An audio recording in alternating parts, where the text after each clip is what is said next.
Hello and welcome to episode 83 of The Imperial Truth. As usual, I'm Greg and joining me is Neil. Hi, Greg. Hello, Neil. How are you doing?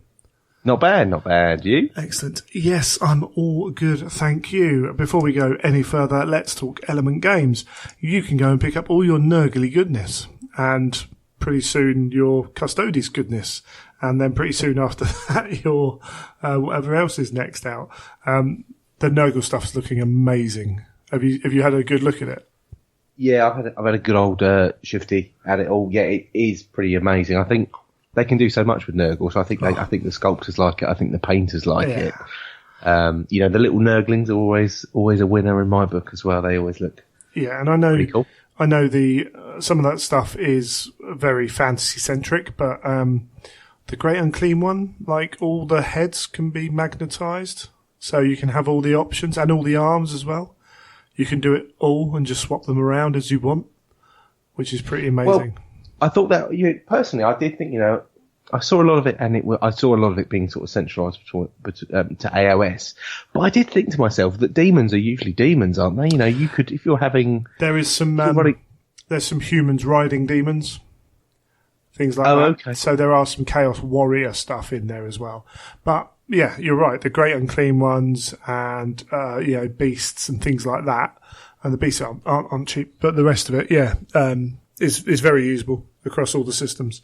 But there are some that are Age of Sigmar based.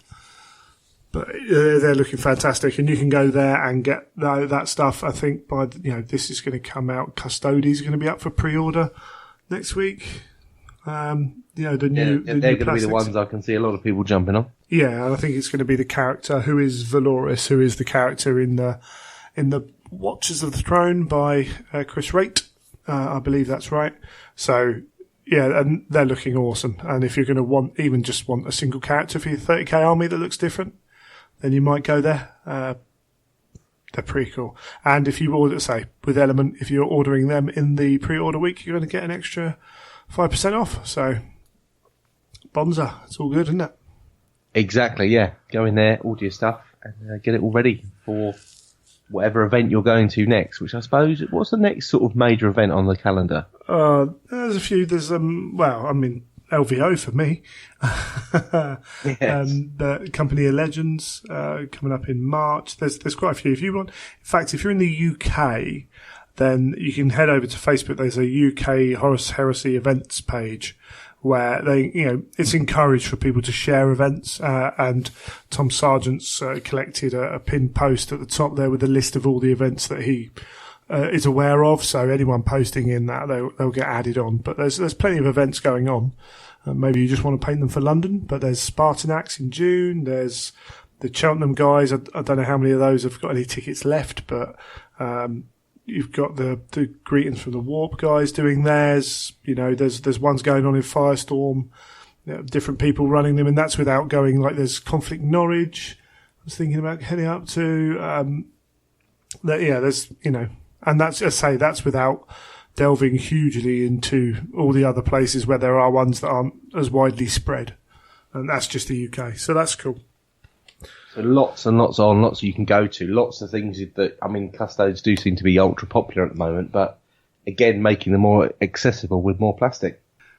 Let's talk about that in a second. What we'll do is we'll discuss, because we're building up to Heresy Weekender. So lots of stuff going on. I'm building up to LVO before that.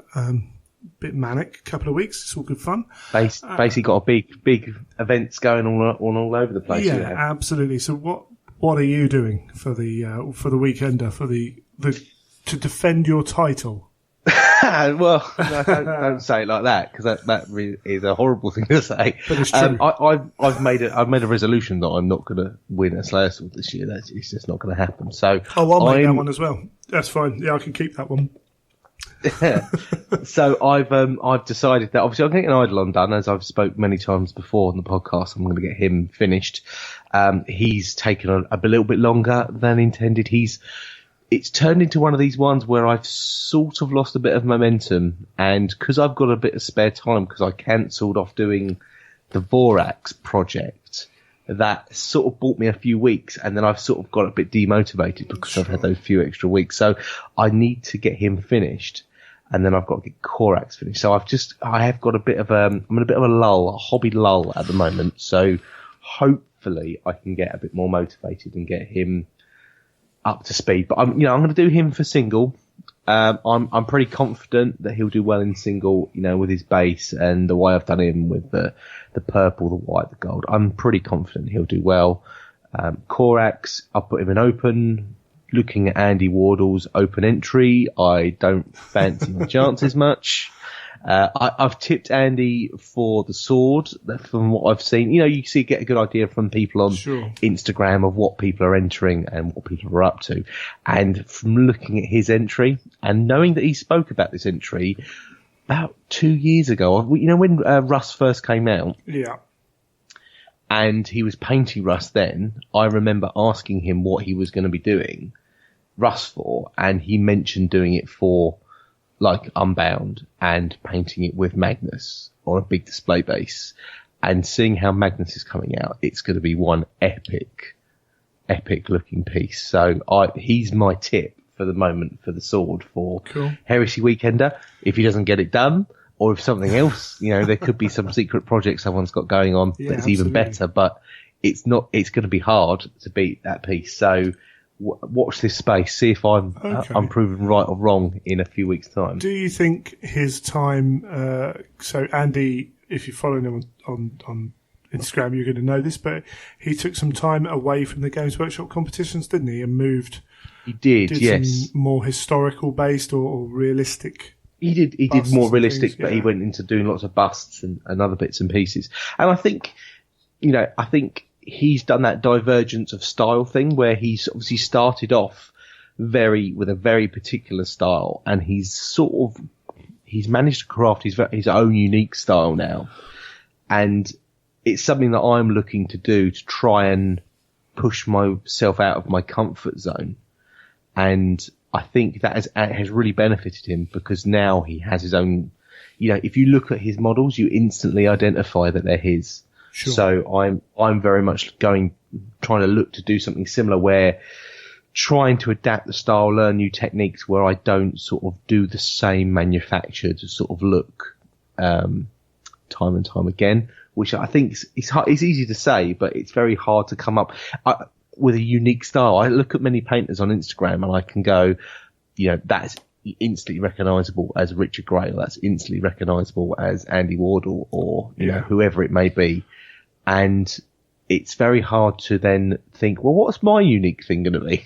Sure, yeah. How am I going to recognise my stuff? So I'm trying out some new techniques. I'm going to try and push myself in the coming year. Cool. Hence all the lessons and everything else that I'm going to be going on. Absolutely. So are the usual suspects coming, like Richard Gray you mentioned? And yes, Finney? Richard Gray's going. I don't think he hasn't mentioned that he's doing anything for Weekender. However, I wouldn't put money on that he's not. I would say he's probably got something in the bag. He's got something that he wants to put in.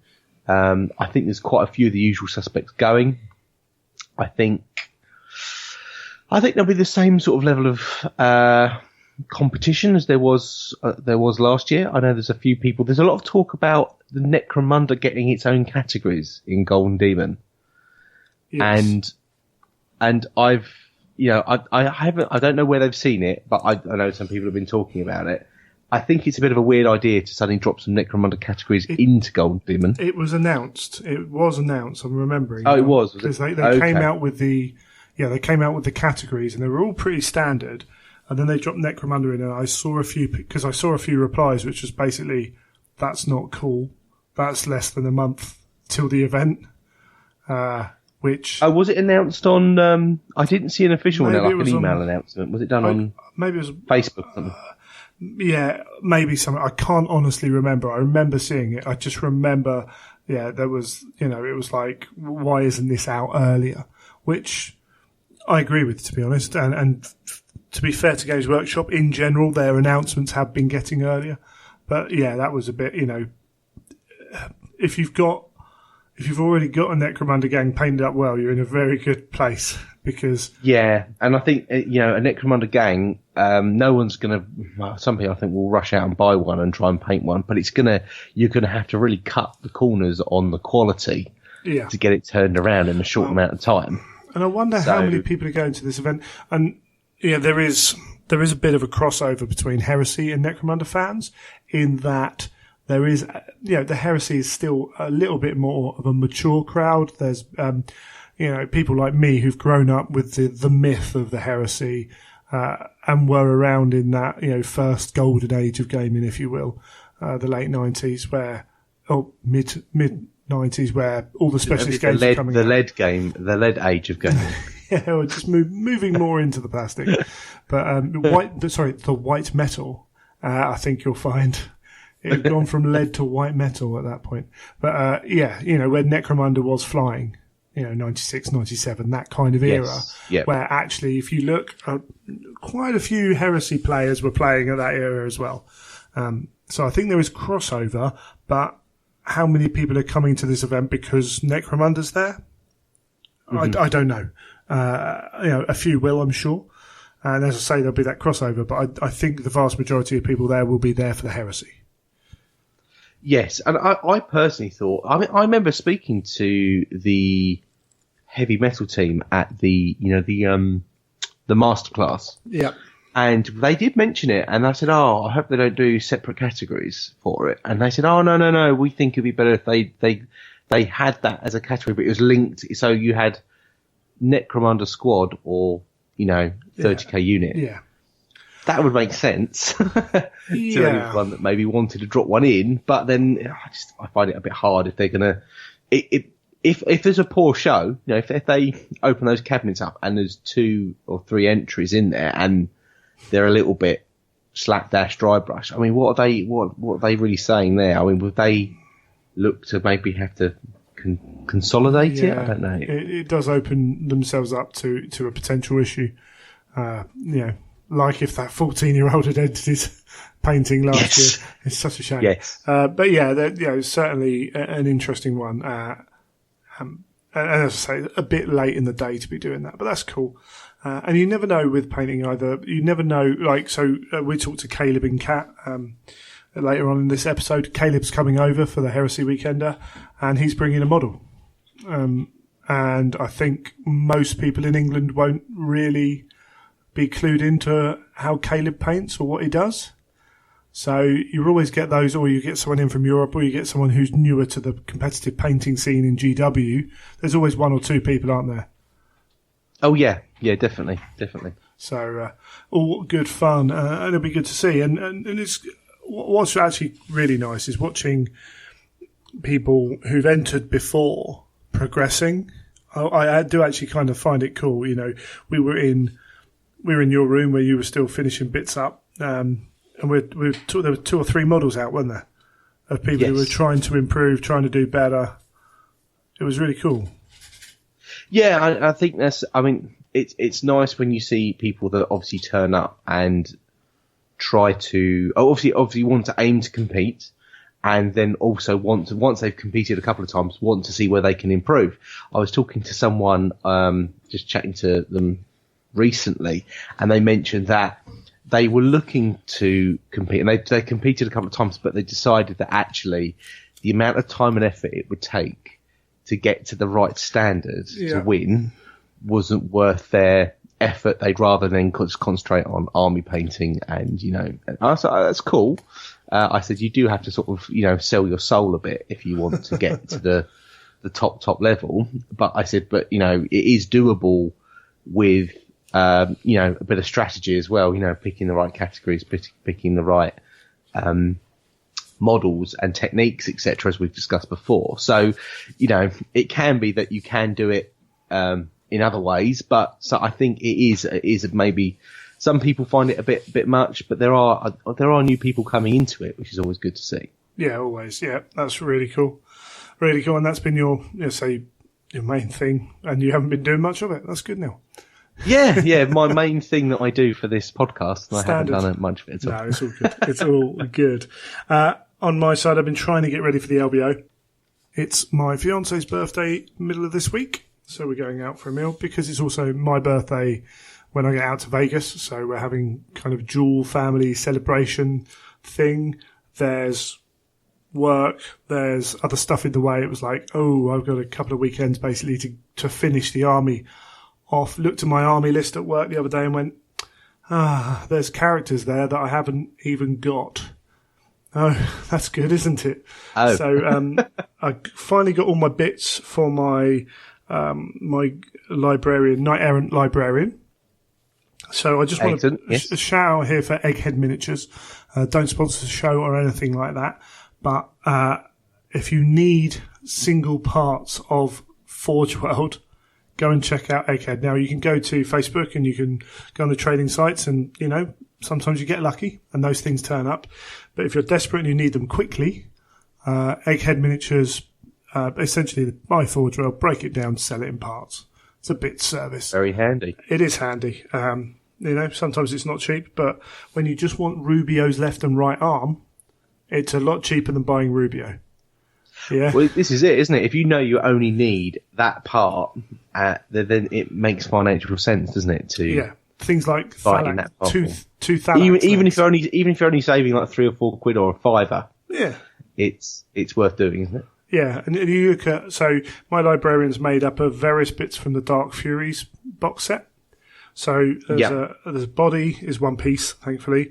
The jetpack, and I've used the wings on that jetpack as well. And then I've used Rubio's arms, and I've got the head from the Primaris librarian. Yes. Which is quite a cool head. And then an axe from an Imperial Fist dude. And yeah, that model isn't cheap, but if you think about buying the Dark Furies, which come in a box of 5, I think, you know, and finding that one power axe that looks good, and then the Rubio bits, even if you're just buying the Rubio bits and you pick up the Dark Fury for free, still a chunk of money. So yeah, that's fantastic. And it's come out okay, actually. Quite like it. It's, you know, it's maybe a little bit more simple than some of the Knight Errants, but he'll do the job for my jump pack Knight Errant. I just need to work out exactly what I'm doing with him and how the psychic rules work. Haven't used them in a while. That's cool. And then it was funny when I got my copy of the book, you know, the red book. Yeah. All the rules in, and I remember reading through it, going, "Oh, this would be a good time to gen up on the psychic phase," because I get like you, I don't really ever use it. No, a lot of people don't. You know, it was just like, oh yeah, which disciplines am I going to use? But yeah, I've still got to do some work on that. And then I realised I've got a Magos Prime with a jetpack and Power Fist and Chain Fist, and I was like, oh, I don't have a model for that at all. And I did some scrolling through Google Images and found a guy had put a Tau stealth suit on Thalax legs, and I was like, actually, that's kind of cool. And I think he was going to use it for Ursarax. I was like, that's kind of cool. And then I've just grabbed the fists from the Prospero box set just to shove on there, because I like the when you said you put a call out, I need a stealth suit and pretty quick. So that's the problem. Was it on Facebook or was it on Twitter? It was everywhere. You know, I had guys that I put it on, like one of the guys in my local club was like, yeah, brilliant. I mean, my stuff's in storage when I next get to it, and I'm like, thanks, but no thanks. You know, that's just I can't afford to do that. So I actually just went out and bought a box of stealth suits. So I've got 2 stealth suits going for sale. But I'm thinking actually I might grab like the rotor cannon off of it and might grab one of the other bits for some, because with Mechanicum, with different weapons, you don't always have to kind of go official. You just be like, yeah, okay, I need a photon thruster here. Actually, let's do it a different way. That's the beauty of, one of my favourite bits of the hobby is going off piste a bit, you know, and making, all that bit will do for this and changing stuff around. I think they're the coolest looking things when you really do cut and shut something and make it into something unique that's just yours. Yeah, absolutely. I've got some work to do on this guy before when I'm painting him, because he's got the old tassels hanging off, patelles, whatever they're called, hanging off his shoulders. So I need to kind of make them look attached. hopefully it will work fine with painting it. Maybe I'll just have to put like little almost rivets on there, as if they're riveted in. But apart from that, he does the job great. That Tau Stealth bodysuit looks kind of cool from the front and actually comes down at the back, so it could be a jetpack. Because I bought that and I was like, I haven't actually got a jetpack for him. Sending the message around the club, has anyone got any old jump packs I can, nab, or Max Mini ones or whatever? No one had any, but he works fine. And then I was moving them. I'm going to spray them. I left my spray can at work, so I'm going to spray them at work tomorrow, carrying them out the door today, and they fell and broke. And one of the Thalax legs snapped in half, and I'm like, there's not a huge contact point there. Oh, no, those Thalax legs are tiny. Yeah, so whether I then have to go and buy another set of Thalax legs or maybe I can pin them, I'm going to try and pin them at work tomorrow. He just needs to survive till the end of Vegas, really. I might even try and make one more dude as well, to try and go as strict WYSIWYG as possible for one of the other guys. And I need to rewrite my list and kind of finalise it. I think I ended up painting 3 models I won't be using and stuff like that. Usual things as you change the list before you go to the event. And the reason I have to do that is because I don't want to take like a night across, on the plane. I want to be able to carry my army on my carry-on luggage, which means like 1 KR box. So I've just gone, you know what? The easiest way to do this is just to take infantry. So it's Thalax, Ursarax, the characters, tech thralls. I think that's pretty much it. I've got the guy in the abeyant, so I have to cut out some foam for the abeyant, but everything should fit in one case. It's always the easiest thing to carry, isn't it? Whenever you look at any carrying solution, troops are never the problem. It's always the vehicles, the big things, the stuff with lots of pointy stuff. But yeah, so it's definitely the easiest way. I mean, at least then you've got it with you and you're not going to be at risk of crying in Las Vegas when...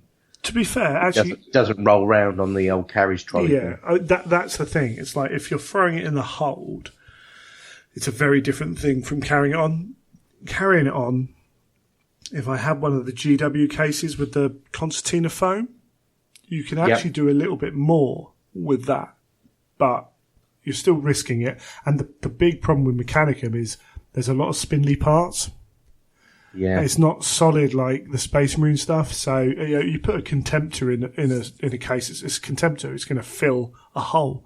You put Vorax in, and you're going to lose bits off of them. Yeah, it just happens. So I just thought, you know what? Let's keep it nice and simple. I'm playing in the narrative. I've tried to pick some rules which will help me overcome the fact that my army's not as honed in terms of the units I've taken. So I can back up. That's part of the reason the librarian's in there. One is because it's a chunk load of points, and 2, it's because maybe he can bring something that the rest of the army can't. So I can play with that. And in fact, I just realised I played a game at the club against my mate Mark, and I didn't take him. And he was part of that army list. So I played a few points down in that game. But that was fine. I won. It was good. And actually, that game, Mark just wanted to use his Mastodon. So we upped the points. It was like, I want to use an Mastodon, and he loves Pollux. He had Pollux in a Land Raid, in a Spartan. And he's like, I want to use these 2 things. And I'm like, oh my goodness, this is where this really tests whether I can deal with this kind of stuff. And I got lucky and immobilized the Spartan first turn. And he failed. I think he failed three rolls to repair it. And then the Mastodon I took down in 1 round. I took it down to 4 hull points left before combat, and then managed to get the Ursarax in to get the charge off to finish it off. So it's like, okay, so if I focus fire, this army can do a fair amount of damage. Now that depends on everything being in range. That's not a bad amount of damage considering what you've just said you're taking on. Spartans are quite tough anyway. Yeah, and a Mastodon as well. That's not bad going. I had 3 of the what they called the elite guys. My mind's gone absolutely blank. That's good. The Secutors, Myrmidon Secutors. They're the ones. Yeah, and they've still got haywire. So, we'll talk about a little bit later, the other ones haven't. I was like, They can't hurt the mastodon, but those guys could and do some damage to them. And my characters have got some abilities to do damage to vehicles as well. So yeah, I mean, it'll be fun. Whatever, I'm sure I'll get wiped off the table in a game or two, but who cares? Give me more time to go around and enjoy the whole event. Yeah, a game where you get wiped out quickly just gives you a chance to go and have a nice break and sit down and go and talk to a few people. Yeah, absolutely. Yeah, so that's what I've been up to, and I've been logging. So doing the 365 again, and I know I've seen a few people have picked up and they're doing a similar thing. So I know Rob Ing's on it, and I can't remember which one. One of the guys from the Legion of Lies, it might be Alistair. Can't remember for the life of me. And there's one other person. Well, that's cool, There's a lot of talk on Warhammer TV about the 500 challenge, which is like finish 500 models this year. So that's models that's models that could have been started beforehand. So it's not paint 500 models, it's finish. The idea is to get models to the point of completion. So if it's just, I've got 30 models there that need their bases doing, cool, that counts. And as we said in our hobby goals, like, set the hobby goal that fits you. If that, however it works, the whole idea of a hobby goal is to motivate you. Yes. So and not demotivate you, not make you think, why did I start this? So you've got to be careful. But that's going well. It's good to see other people picking up on that kind of thing. And I think I'm on 22 hours, which is not a bad start. Not a bad start at all. It's not a bad start. Does flying to LVO count? No. Well, someone in chat turned around and said, well, does podcasting count? I'm like, if podcasting counted, I'd smash it. It doesn't count for me. For me, it doesn't count. Reading, podcasting and playing doesn't count for me. So that's all fun. But that's what I've been up to. And we'll get, we'll feed back about LVO, and maybe I can take the recorder out there, and who knows, we'll try and get some stuff, and that will have to be, that probably won't be immediately afterwards, because I think I land on the 26th, or 27th. So to get that episode out might be pushing it for that one. So it might have to be the mid-February episode. But hopefully that's cool. And then the final thing at the start was Patreon. Or no, there's a couple of things actually. So we've I'm redesigning the Patreon account, and that's because of, if you've heard me talk about this, I haven't talked about Patreon a lot because I haven't run it very well. And again, apologies for that. So we're redoing it. I'm moving it to once a month, the payment. So it's just easier and clearer. Some people already limit their payments, so they know, so effectively they're paying once a month anyway. And that's fine. That's cool. That's absolutely, perfect. But I just thought, you know what? Let's clean it all up. Let's put it at once a month payment. That way, when someone says $1, they know that every month $1 coming out, or $3, or what have you. That's cool. We're going to be doing some Patreon only contests, and any contest that we do in the main show, Patreon supporters will have entries automatically without even having to do anything. So like the one we ran last time where there were 3 ways to enter, like Patreons can still enter 3 times, but get a 4th entry free, and then... So they could win without doing anything at all. But they are doing something, aren't they? They're supporting the show, which is really good. Which is what we want. Yeah, absolutely. And then we're going to move to one thing we talked about, and kind of thought about this for a little while. We've been against it as a show for a reason, is Army List Review. Now, what I want to do is not the Army List Review where you send your Army list in and we make it better. That's not really in keeping with the show. But I think what we can do is send your army list in with why you want to make your army that way, what you're hoping to achieve, what the narrative is. And then maybe we look at the army and see areas that you might be struggling. So maybe there's a lack of anti-tank or something else like that. Or we help the narrative and we help the two tie together. Yes, come up with an idea. Yes, definitely. Yeah, so what I want to do is that, and I don't want it to be a big part of the show. I want it to be, I don't want it to overtake a show, should I say. I want to be able to have like one on a show, maximum. and then go through it that way, because I don't want to be an army list show. So, I must admit, whenever I try and listen to other podcasts, if there is a load of army list stuff on there, I do sort of switch off a bit. Yeah, some people do. Some people tune in for that. I find it hard to listen to, but I suppose that's because I'm more of a painting brain, maybe. Yeah, absolutely. There's lots of different ways to approach the game. If you are into that, you'll know what those other shows are, and other shows do it, and that's cool. And that's the beauty of having loads of different shows.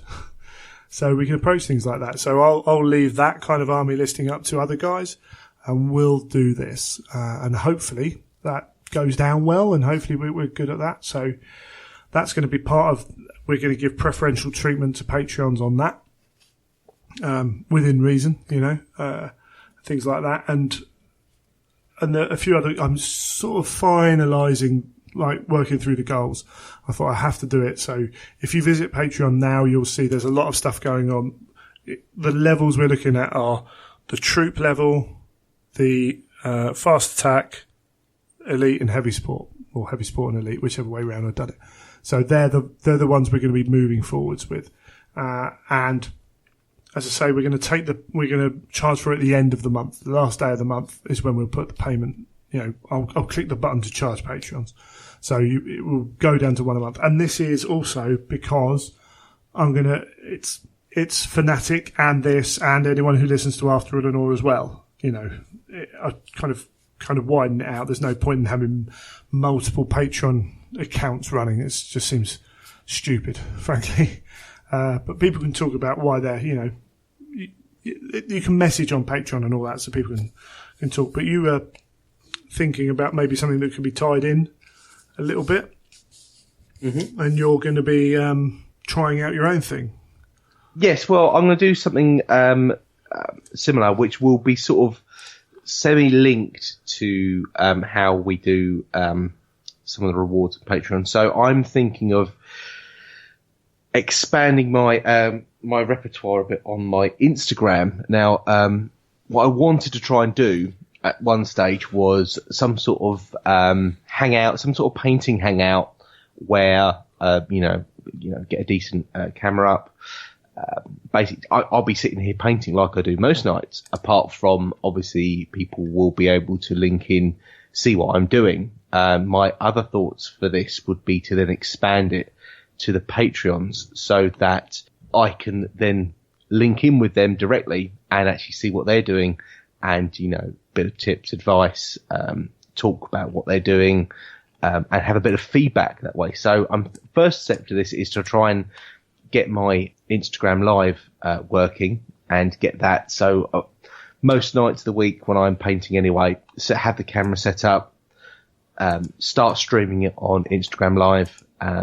It's just basically just a camera pointing at my painting area, and I can happily paint away. And then if people want to message me or ask me a question, and I spot it, if I'm not enthralled in what I'm doing, then obviously I can answer questions and talk to people on that, and then obviously expand it out to Patreon people so that I can actually have I believe you can invite people into the live session so you can see what they're doing, etc. There's loads of ways of doing it. So I'm going to play around with it. I'm going to give it a go one night next week, put it up there, see how it works.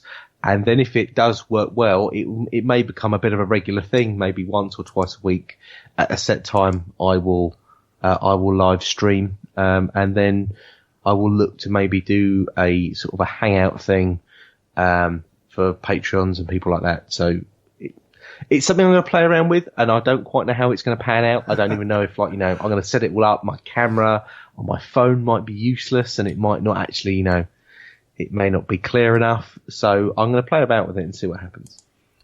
Awesome stuff. And then the final piece before we move on is something that's a little bit more charitable. It's the Nova Open Shadespire Ultimate Collection Raffle. So, Nova Open happens in August, late summer, I think. And they're always doing these raffles. All the proceeds for this one, I think, or all the money raised, however they do it, is going to Doctors Without Borders, I believe. Now, I want to try and get this right before I muck it up completely, because I'm trying to read off thing. It's proud to offer its first raffle of 2018. Amazing Shades by collection, professionally painted by Drew Carrington of 1 Inch Hero and Dave Taylor of Dave Taylor Miniatures. And the proceeds will benefit Doctors Without Borders. There we go. So they limit 1,000 tickets for sale, and they're $5 a ticket. And you will win, including this raffle, Warhammer Underworld Shadespire. You get all four, obviously you get Iron Skull Boys and the Sepulchral Guard, as well as the base set, sleeves and dice, all painted. So Steel Hearts Champions and Garrix Reavers painted by Drew of 1 Inch Heroes, and the Iron Skull Boys and Sepulchral Guard painted by Dave Taylor. And tickets are on sale until the 28th of January at 12 p.m. Eastern Standard Time, or until they're sold out at $5 each. And the winners will be announced at the Las Vegas Open, which is cool. And you can win an awesomely painted Shadespire set, which is great. And, this is, the first of what they're doing. They do a load for Nova. So, and that's one of the ones I want to try and get out to. Not too sure how how soon that's going to happen, bearing in mind Vegas and everything else. And getting married and all the other things you got to do. Absolutely, big time, and buying the house. Vegas is becoming expensive once you add in the fun bits around it. I was talking to a mate who had some, it was like, you went out to Vegas and did it. He goes, yeah, I won $3,000 in the casino. So, that paid for my trip. And I'm like, he didn't have to worry about too much of a budget then. So, who knows? But yeah, that's cool. But don't go to Vegas thinking that you're going to win $3,000. No, I won't. No, absolutely not. It ain't happening. But yeah, that's Nova Open. I'll try and put the link in the show notes as well.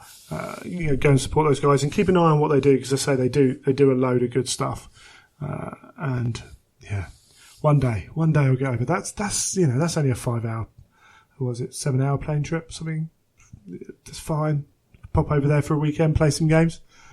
Why not? Yeah, very tempting. Cool, and I think that's us done for the intro. So we'll leave that there. We'll come back and we'll talk a little bit about what's going on in the Heresy recently, i.e. mainly the Open Day.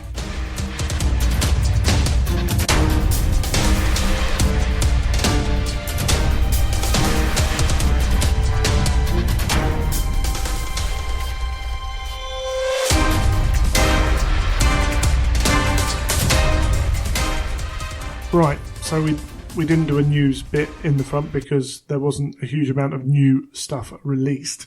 So we tie it in with the Open Day, the New Year's Open Day, which I didn't go to this year. A bit too much going on, as I said. Pendrag on Heresy 30k went, and he's written up his usual review, and there was a lot of chatter going on around it. Should we deal with the 40k stuff first, because it does affect? So we're getting a new Thousand Suns book, and I only say that because there might be some information in there that all ties back, and actually it's something that Games Workshop have done a fair amount, is putting information in there. So we're talking about the Planet of the Sorcerers, information of the Planet of the Sorcerers, which is pretty cool. So we'll just throw that out there. Alongside that, though, we had the Adeptus Custodes. So This is 40k, but there is stuff in here that will excite people. Characters, Terminators. Terminators, indeed. HQ and jet bikes.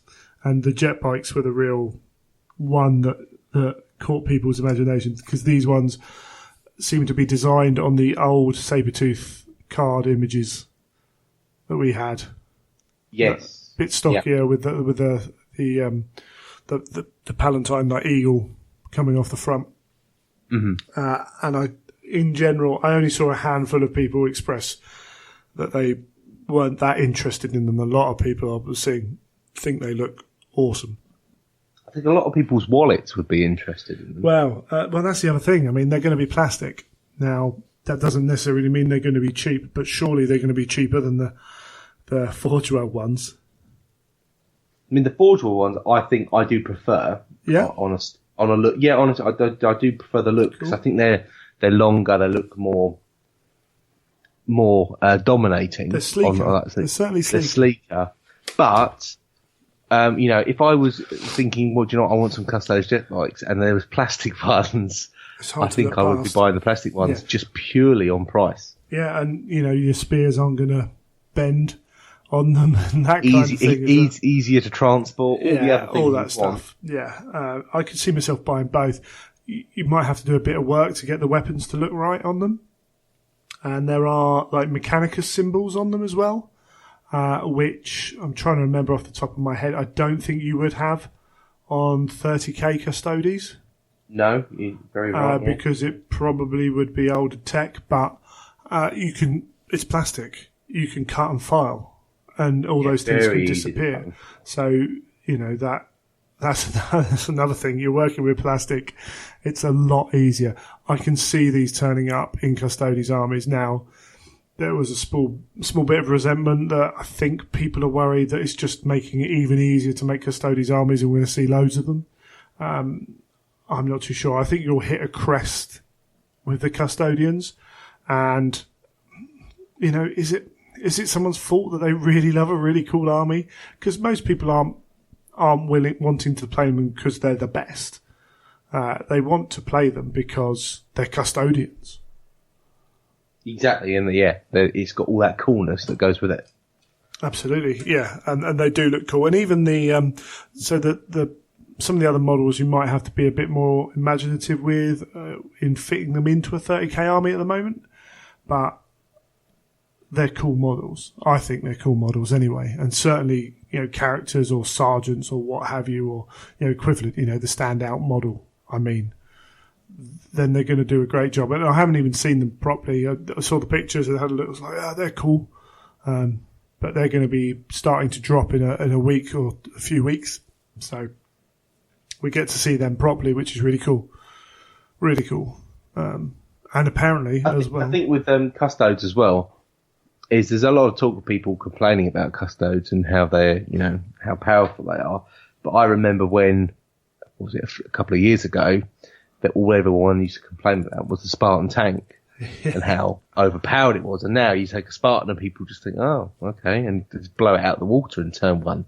So, these things have a habit of changing over, They do. I think it's fair to say that Custodes armies make use of some of the base rules from the 7th edition rulebook, from the Age of Darkness rulebook.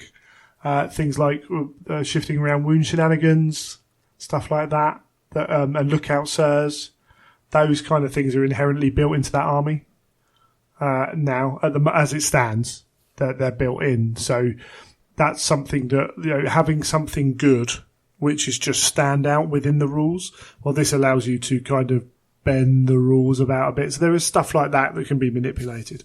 But you're right. I mean, it might be that we see something come out and it shifts it again. But at the end of the day, if you play in the right spirit, it's not really much of an issue, I don't think. Yeah, no, I agree. So, and that's cool. The other thing with these is actually they apparently stated that they're going to release data sheets to use 30k stuff in 40k, whether that's everything 30k or whether it's most things. Essentially, if they start allowing the vehicles in 40k, then you're going to see more sales of custodian stuff from Forge World. Yes, because I know a lot of people who are waiting for the tanks, basically, because they're awesome. So that'll be very interesting, I think. I think we've pretty much talked about them. That's all there was.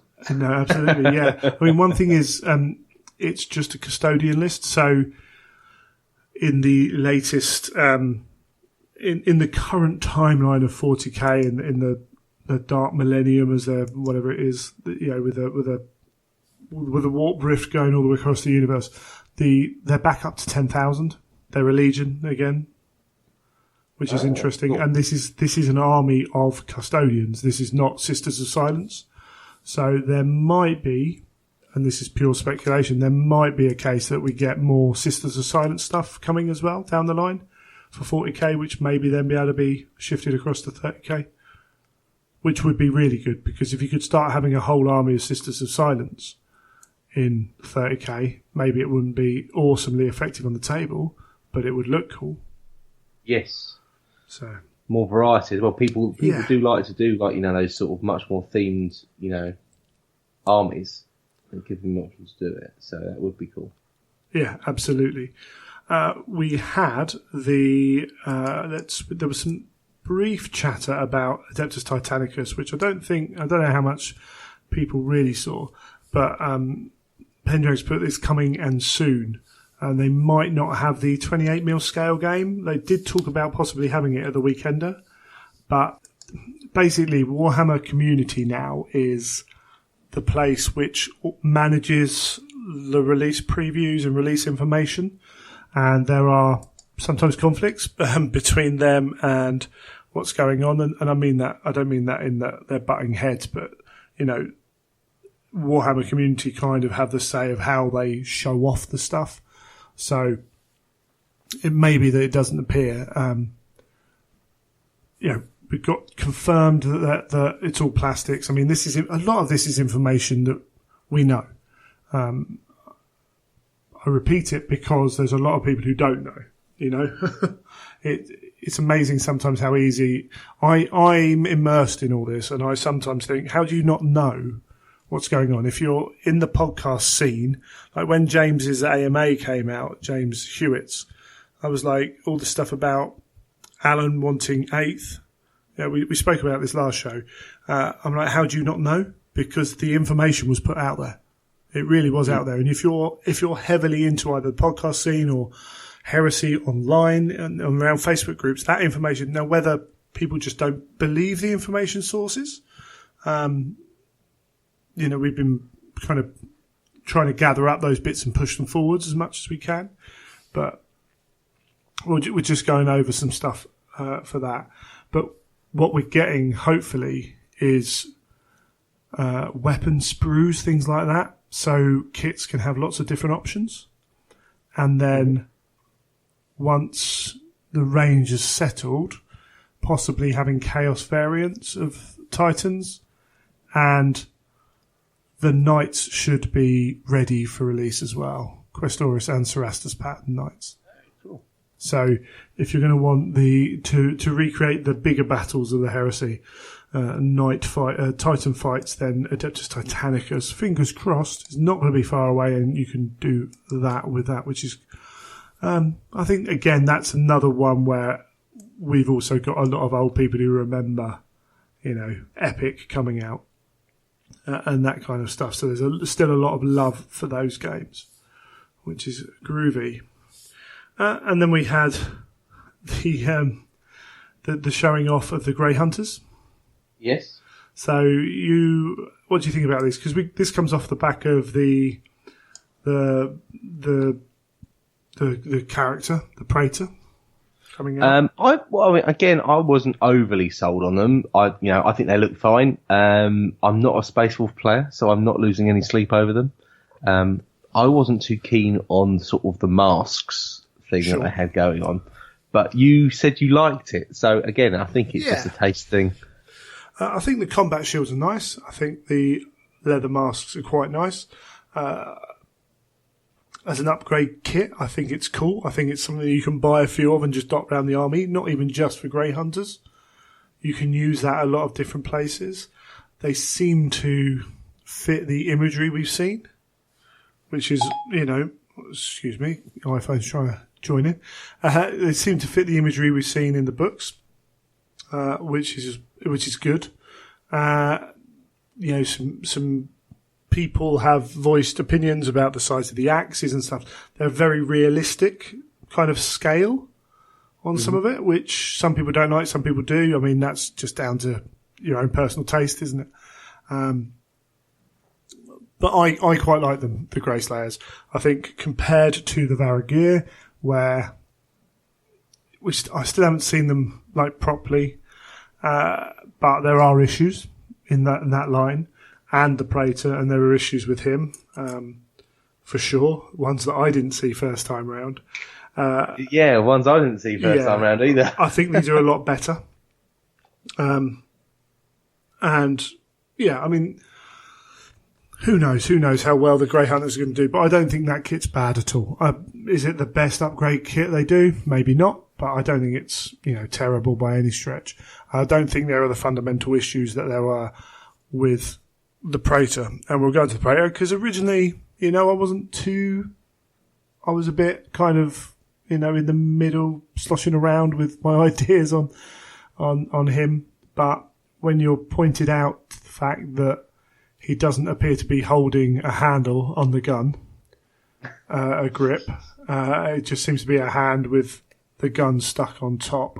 And what else was there? Yeah, the fur's something that's been brought up a couple of times. Some people don't like the head. I quite like the head. There were a few that...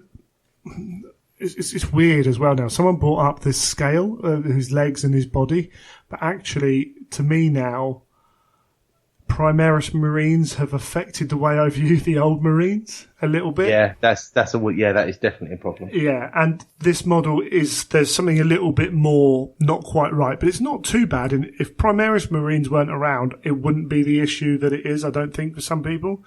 But Primaris haven't helped that at all.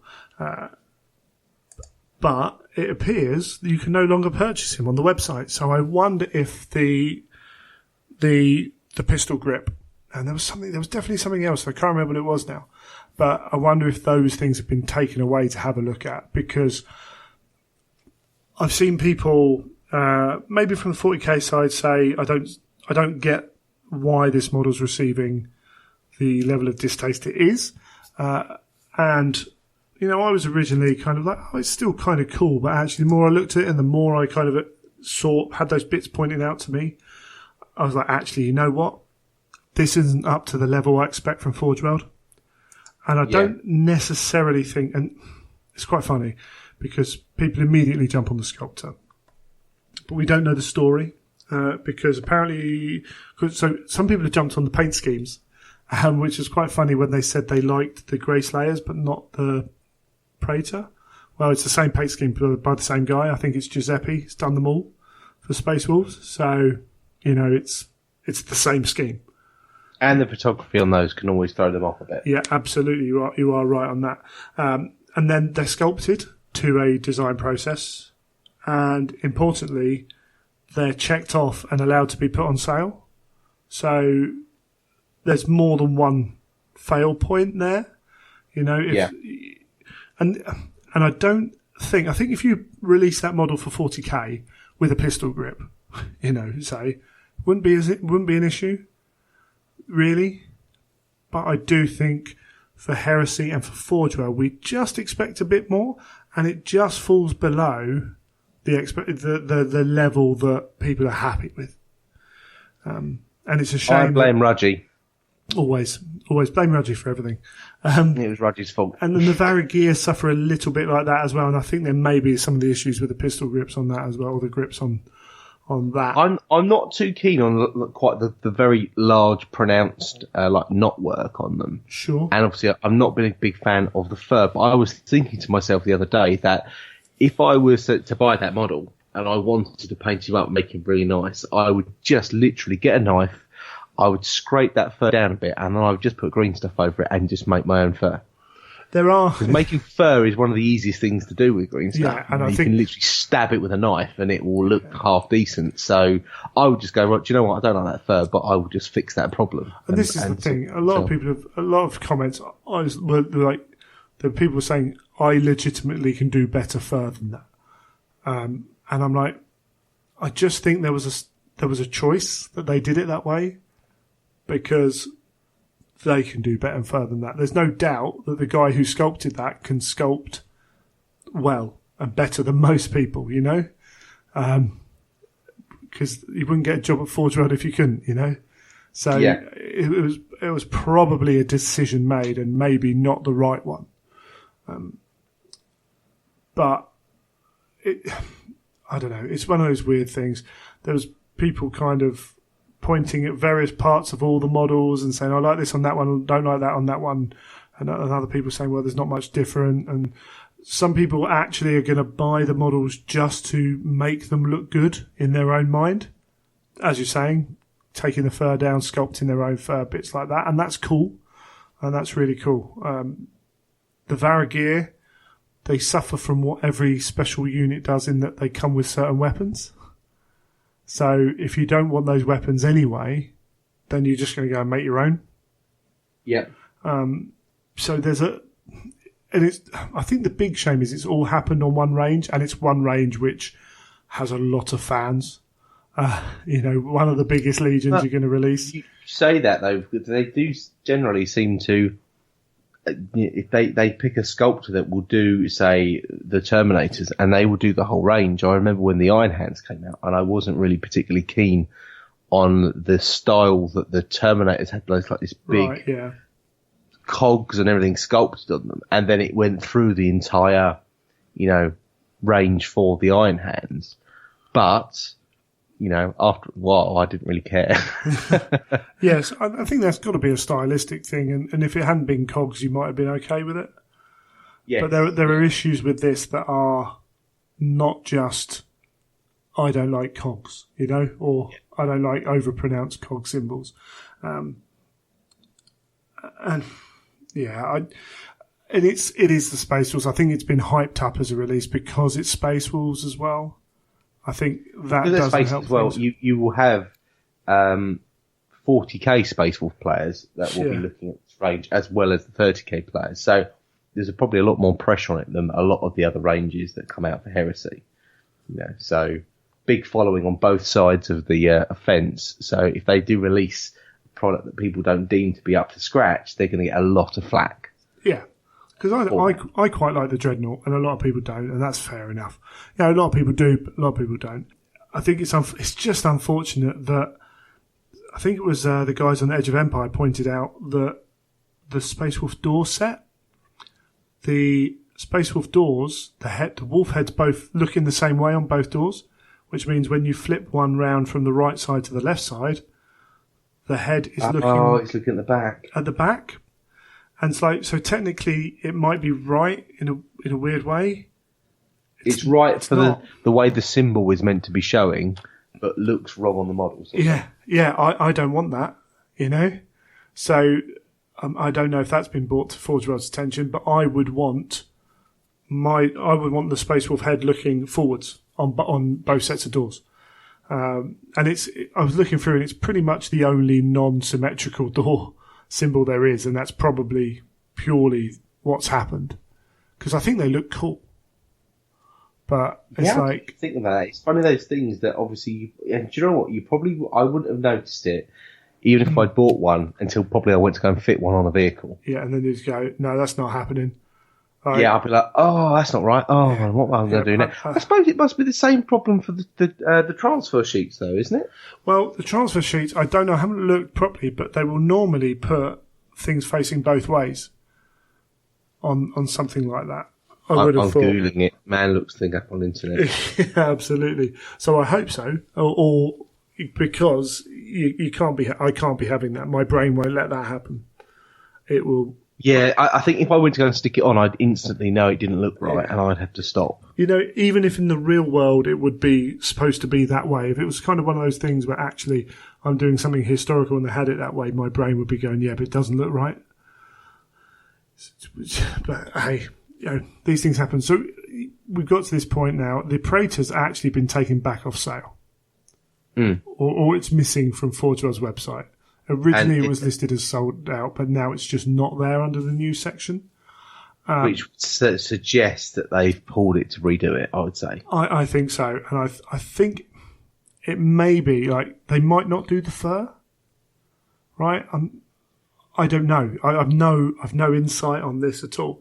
But I think when you release a model and their hands obviously not holding the grip, I don't think Forge World will allow that in the end, and hopefully they've taken it down to fix at the very least, because a lot of people don't like the belt fed ammo for it. I'm like, it's it's Warhammer 40,000, Warhammer 30,000. You can have a little bit of crazy, weird stuff that doesn't quite work. There's plenty of it. I think they look cool.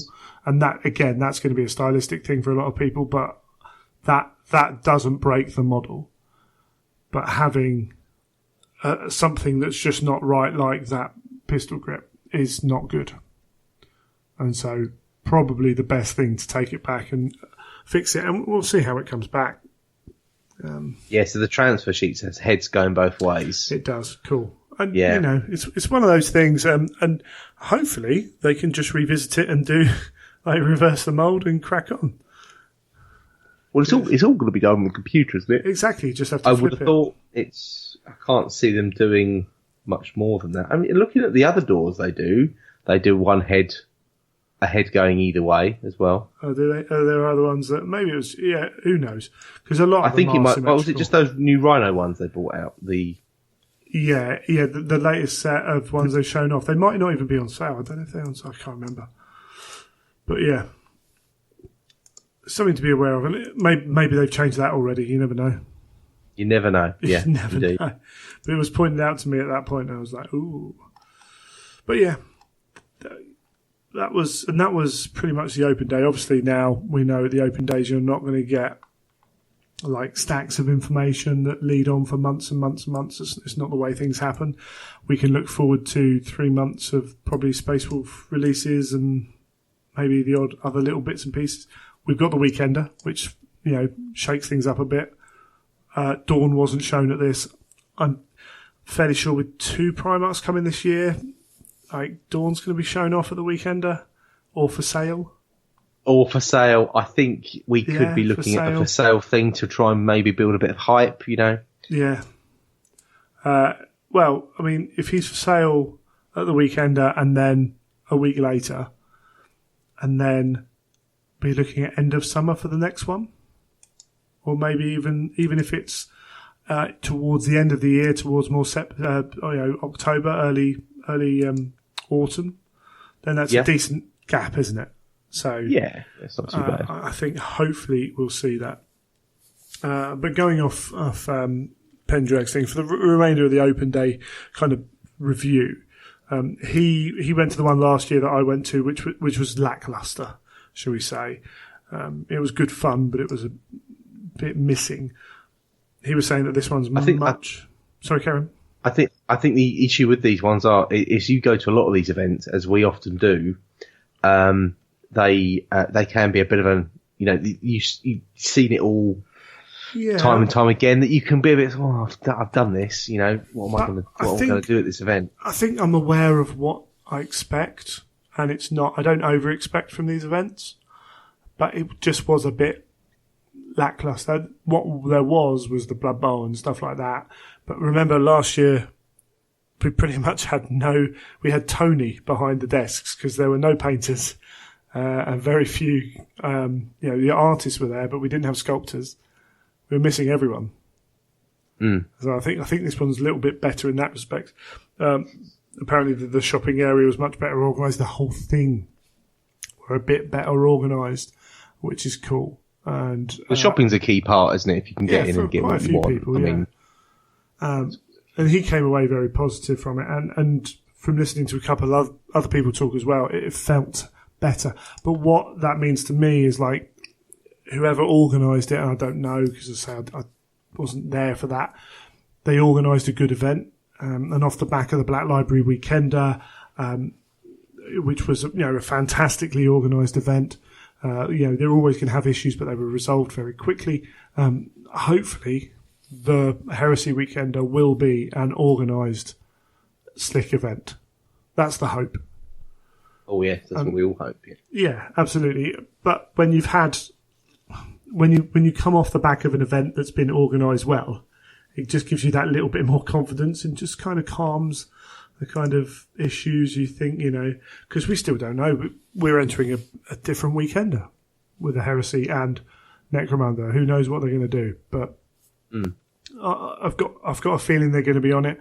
I wouldn't be surprised if Warhammer community are a bit more involved, like they were at the Black Library Weekender, being around, especially if they do have any Adeptus Titanicus news there. then they'll want to be all over that. That's true. Yeah. So, yeah, and we're not far away from that now. So, you know, just to let you know, yeah. I just did a bit of googling. The when they released the Rhino doors originally, wolf heads both in the same way. If you click that picture now, it shows the picture has been updated on Forge World, and they've done one head going either way. Oh, there we go. So actually, yeah. So they've fixed that problem obviously straight away. See, and that's all you asked for, really. Yeah, I mean, it would have been great had it come out that way the first time. But that's a minor complaint, isn't it? If they go and fix it. And knowing Forge World, if you ring up and say, "Look, I'm not happy with these," they will say, "Yeah, don't worry, we'll send you out the replacement door that's gonna they'll probably have the head going the right way." So yeah, and that's great, and that means, you know, and I haven't fed back because I haven't bought them, so I couldn't, you know, rightly do that. I might have gone up to them at the weekender and said something, but they're on it, and if they've rectified that. They are generally quite good at this kind of stuff. At the end of the day, if they think it's going to affect their sales, it probably would. You'd want to do it anyway. Mm. I mean, they were saying that so they had the rule book there, and one of the rules writers, I don't know which one it was, they also had an FAQ sheet, and they're working on an FAQ. So this was we've identified these ones, but we're still going. So, like, clarifying that grab imploders have changed, but they haven't changed the way that they are written in the book. So they're a middle ground of between being way too good and way too rubbish for their points. And that's cool, you know. I use them under the new system, and you can still do quite a lot with them. But they're going to be limited. They were very powerful, weren't they, before? Yeah. And, you know, the fact they can't hurt tanks now means that you can't just use them as a kind of, oh, you know, this unit can move forwards and I can either attack here and here. The range was always limiting, but, you know, a Primarch running around by himself now, I can't just wipe him out, unfortunately, which is a bit of a shame, to be honest. But it does mean that when I fire at the Terminator unit that's protecting him, I can still hurt them, but not as quickly. So that's probably sensible, and that's fine, and that's cool. I've got no problem with that. It's nice that it wasn't the full way it was described. It's good. But there is... Apparently they've been asking for feedback as well, and organised feedback. And Pendrag's actually set up a bit on Heresy 30k in the rules forum, asking for questions. Again, some of those questions I'm looking at them going, we know that one, or that's common sense. And you're always going to get that to a point, but that's cool. But if you're looking through it and ask the right way, then hopefully we're going to get more of a working feedback. I think it being its own game now, that needs to happen. That's all yeah, and if they make these tweaks as well, it will make it's very much its own thing. It will mean that we... You know, where we do feel that, you know, as a community that something is a bit imbalanced or we don't feel it's quite right, that, you know, these tweaks could happen to maybe bring things in line. But, I mean, on the whole, I mean, how much, I know you spoke before about how there's lots of things you felt needed changing from 7th, but how much of that could be fixed with just new, when they re-release the Age of Darkness Legions book or, you know, the Army List book. Oh, absolutely, yeah. And they could easily do it that way rather than having to rewrite the rule book every time. Yeah. There are some which have to be the base rules, and there are some which, you know, you can modify, as you say, in Legion books or you know, whatever, however you want to do that. What you need to remember is, you know, I say that, and people are going to disagree with me on some of those points. And, you know, on some of those points, I'm probably going to be wrong. Maybe my perception is warped by the people I play and the armies they use. That's always going to happen, and that is a fundamental part of gaming and feedback. Is perspective is important in that. What we have to do as a community is remember that we have to talk about it the right way.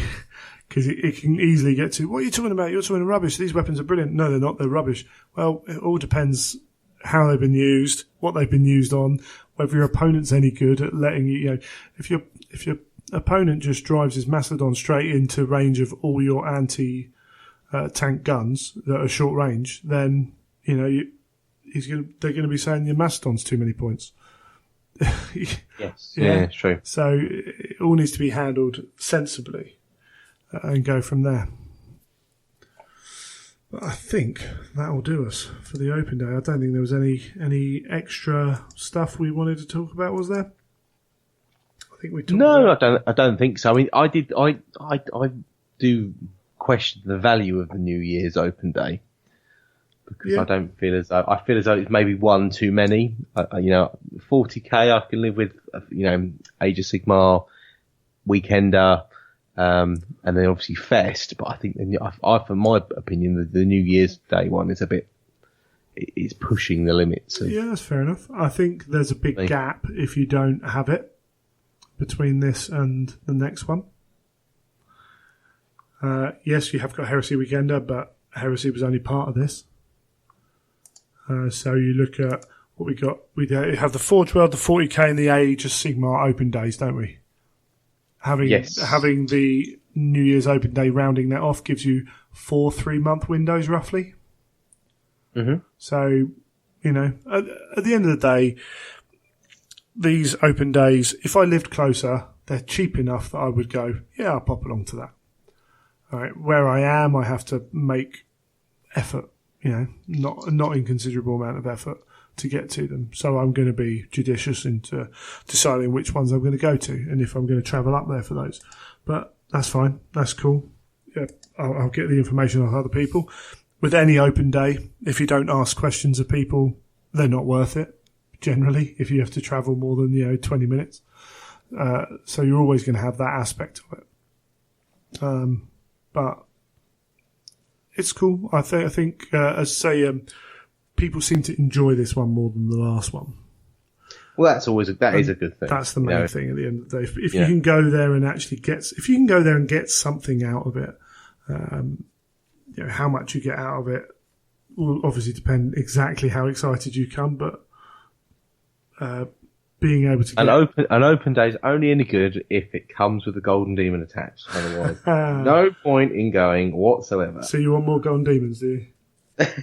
Is that what you're saying? Yeah, why not? Yeah, but I like the fact that we've got one in February, then one straight away in March. I think that's that's interesting thing, and maybe they'll come up at some point. Okay, cool. We'll leave that there, and we'll come back and talk to Caleb and Kat.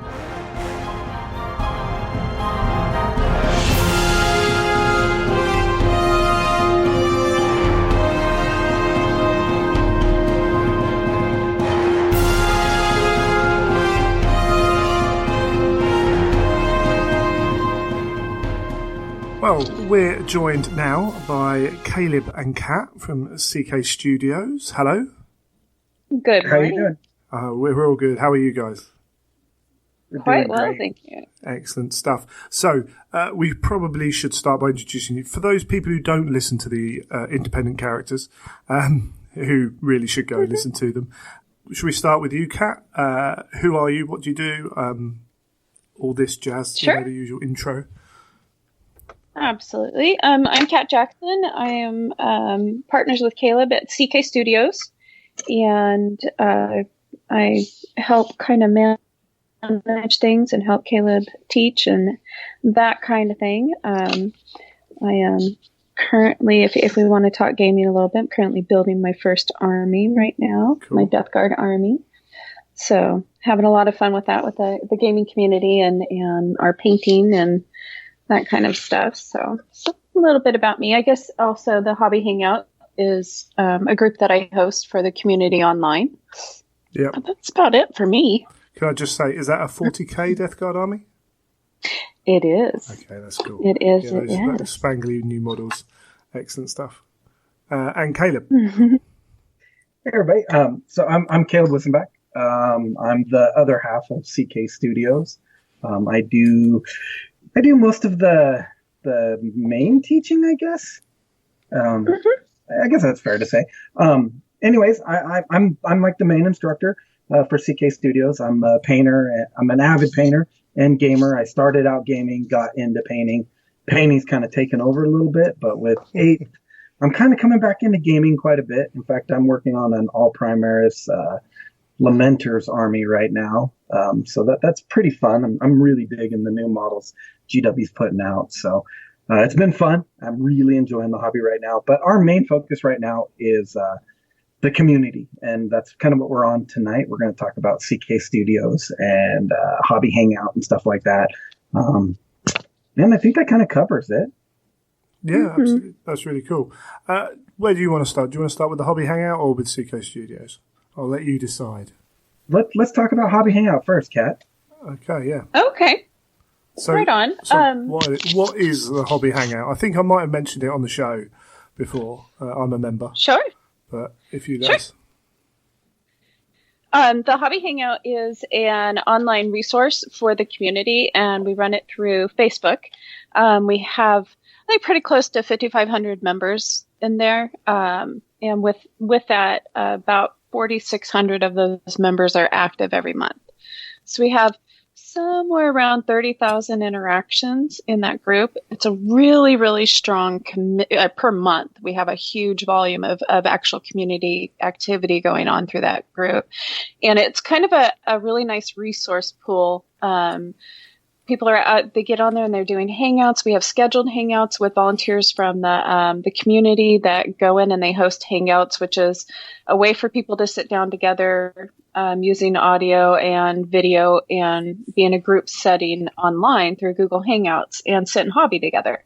But we also provide training tutorials, recorded videos on YouTube with that, and through the feed for Hobby Hangout, the community is constantly doing things to support each other through answering questions about anything. You have really high-level experienced artists in there helping people that may be painting their very first model, all the way through the experienced level artists getting help from each other as well. So there's a lot of really inspiring work and talk that goes on in that group. Honestly, I think it's probably one of the biggest resource tools as far as a grouping of things. We have Twitch, Discord, Instagram, everything like that. And we put all the members' information out there. It's not about the Hobby Hangout. It's about putting the community out there. So it's really neat. And the community is a lovely group of people, and it's worldwide. So I think we have members in like 27 different countries around the world. Cool. Yeah, I think credit's got to go with you guys who run it, and that's all you guys who run it, because I know there's lots of people helping out, as you said. But you build an environment and people feed off that environment. So I think credit's got to go with all the people who are involved in that, because absolutely you do see groups that do tend to sour a little bit, and that happens. It's the internet. That's what happens. Yeah. But even as a lurker on the Hobby Hangout, more of a lurker, it's all very positive. It's all welcoming as well, and that's a big thing. Sometimes people are very intimidated by some of these areas, where you see some beautiful models go up and you think you're not worthy, as it were. But it's a welcoming group. Yeah, and I need to give a shout out to Liz Hunt, who's my partner in crime there in the Hobby Hangout. She's the other half of that energy, and probably the biggest community cheerleader we have. She's out there always making sure things are staying positive, and such a good experience. And you're exactly right. It depends on the people that are supporting it. Well, I think that's why I liked it so much, and why I was attracted to it in the first place was, we have Cool Mini or Not, and we have Paint and Putty and stuff like that, which is really like a place to kind of show off your work and to really kind of show what you're capable of. And it does get that intimidation factor. You're like, man, I don't want to post my stuff there, because you see Banshee stuff and you see Kirill stuff, and you're like, man, I'm so intimidated. I don't want to do that. You end up kind of falling away from those groups. And the Hobby Hangout was so awesome because it's not just about look at all the awesome stuff. It's like, man, come hang out and paint with us. That's their motto, is come paint with us. And that's what it is. You get to sit down and paint. You never know who's going to be on there. The other week, we were doing our little Wednesday workshops. I go on each Wednesday at like 7:30 Pacific Standard Time. I don't know how that sorts out with England and everything like that, but it'd probably be about like 2 a.m. for you or something.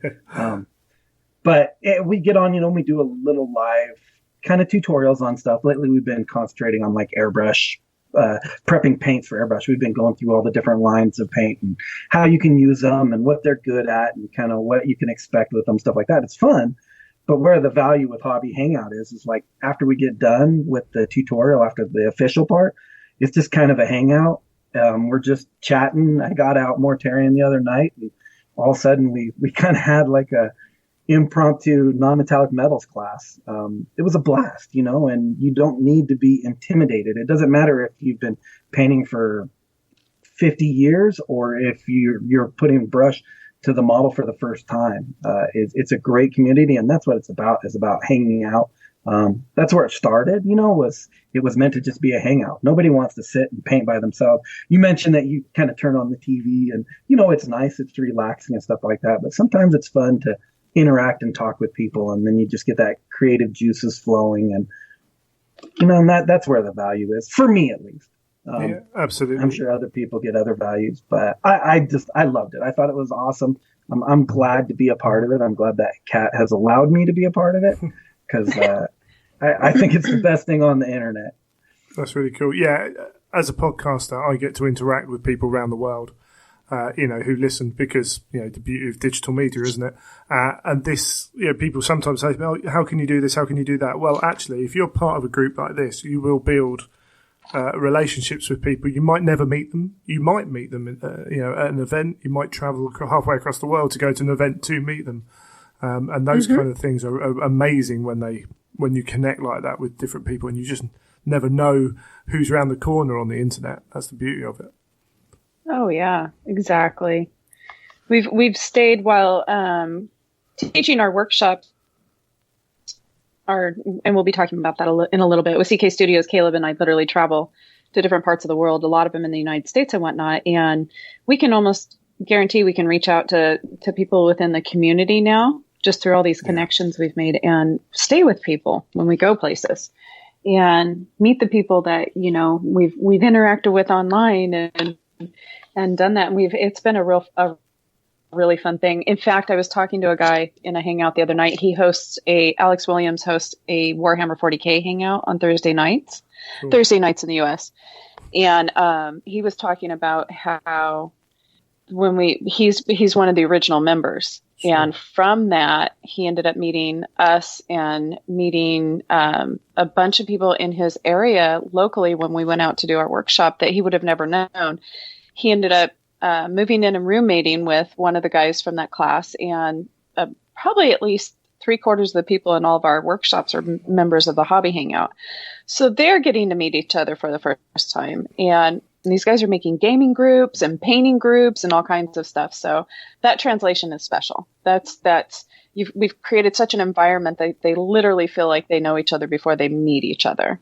And I just like that. I think it's really kind of a special thing, and it's inspiring for each other. They really end up encouraging each other and making really good friendships. So it's fun. Excellent. We are having a couple of very small Skype issues, so apologies for listeners for that. We will plough on. That's the nature of the beast. But yeah, it's absolutely great. There are, as you stated, you've talked about 2 shows that are Pacific Standard Time. They're not all American West Coast times, are they? So there are people running ones at different times. So you can go onto there and find something that suits your lifestyle. As you say, 3 o'clock in the morning is 7 p.m. over with you. I know that from watching a lot of Critical Role. So you can find ones that work, unless you work shifts or something like that, and you'll be fine for it. But there's plenty of opportunities. And you don't have to wait for like a hosted hangout where they have the hosted hangouts where an artist or somebody is going to put one on, and it's kind of more structured. But they also have just what's called the public hangouts. There's public 1, 2, 3, and 4, and those run 24 hours. All you have to do is just pop in. You never know who will be in there. It's just they're open public hangouts. Brilliant. Excellent stuff. What I'll do as well is I'll put all the links in the show notes for this, so that if you are listening and you are interested, you can scroll down on your phone or go to the page for the show, and all the links will be there, or just search for Hobby Hangout and it will come up because it is so popular. Comes up nice and up the top there. No, it's a really good resource. Really good. Cool. Unless there's anything else you want to talk about, the Hobby Hangout? No, I think that's about it. Really appreciate you giving us the chance to kind of give that a shout out. That's awesome. No, it's cool. I'm so glad that you're a part of it too. Yeah, thank you. I'm very keen on that. I have people say to me, "Oh, you know, you're podcasting. I wish I could do that." And it's like, well, you can.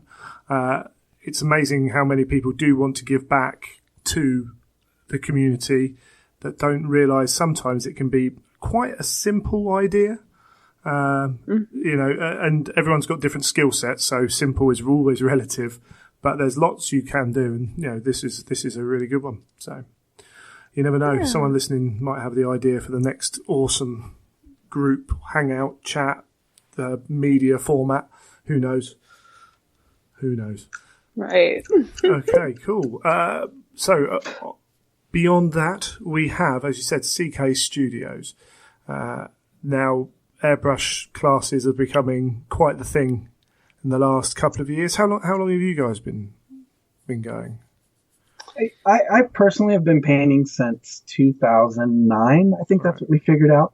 I started right there at the end of 5th edition when Black Reach came out and stuff. I guess not the end of 5th edition, but I've been competitively painting. I guess I'd call that. I went to my first games day in 2009. I went to my first games day. So I've been doing this for a while. I was fortunate enough that I live in a town with 2 Golden Demon winners, and they kind of took me under their wing and started to teach me. And from there, it really helped. I was able to make pretty good advancements. I took a class with Matthew Fontaine, and that's what really locked it in for me, was sitting down and painting with him. It opened up that world of painting, not just gaming.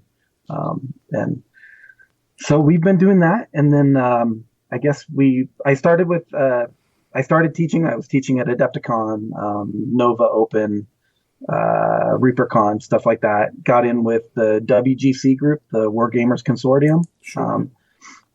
And that's where I really started working with more community-oriented stuff. We developed the Mentors painting group. We brought on a bunch of relatively well-known painters in the U.S., and the whole idea was to just kind of build the community. You know, we were trying to not bury everything through pay sites or make you have to buy videos and stuff like that, but to have an open resource.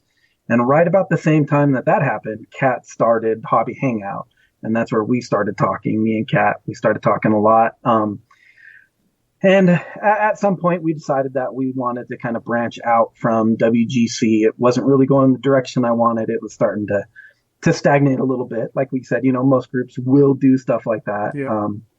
And we just wanted more. We wanted to make sure that we could continue with the growth and everything like that. So we teamed up, and that's the start of CK Studios.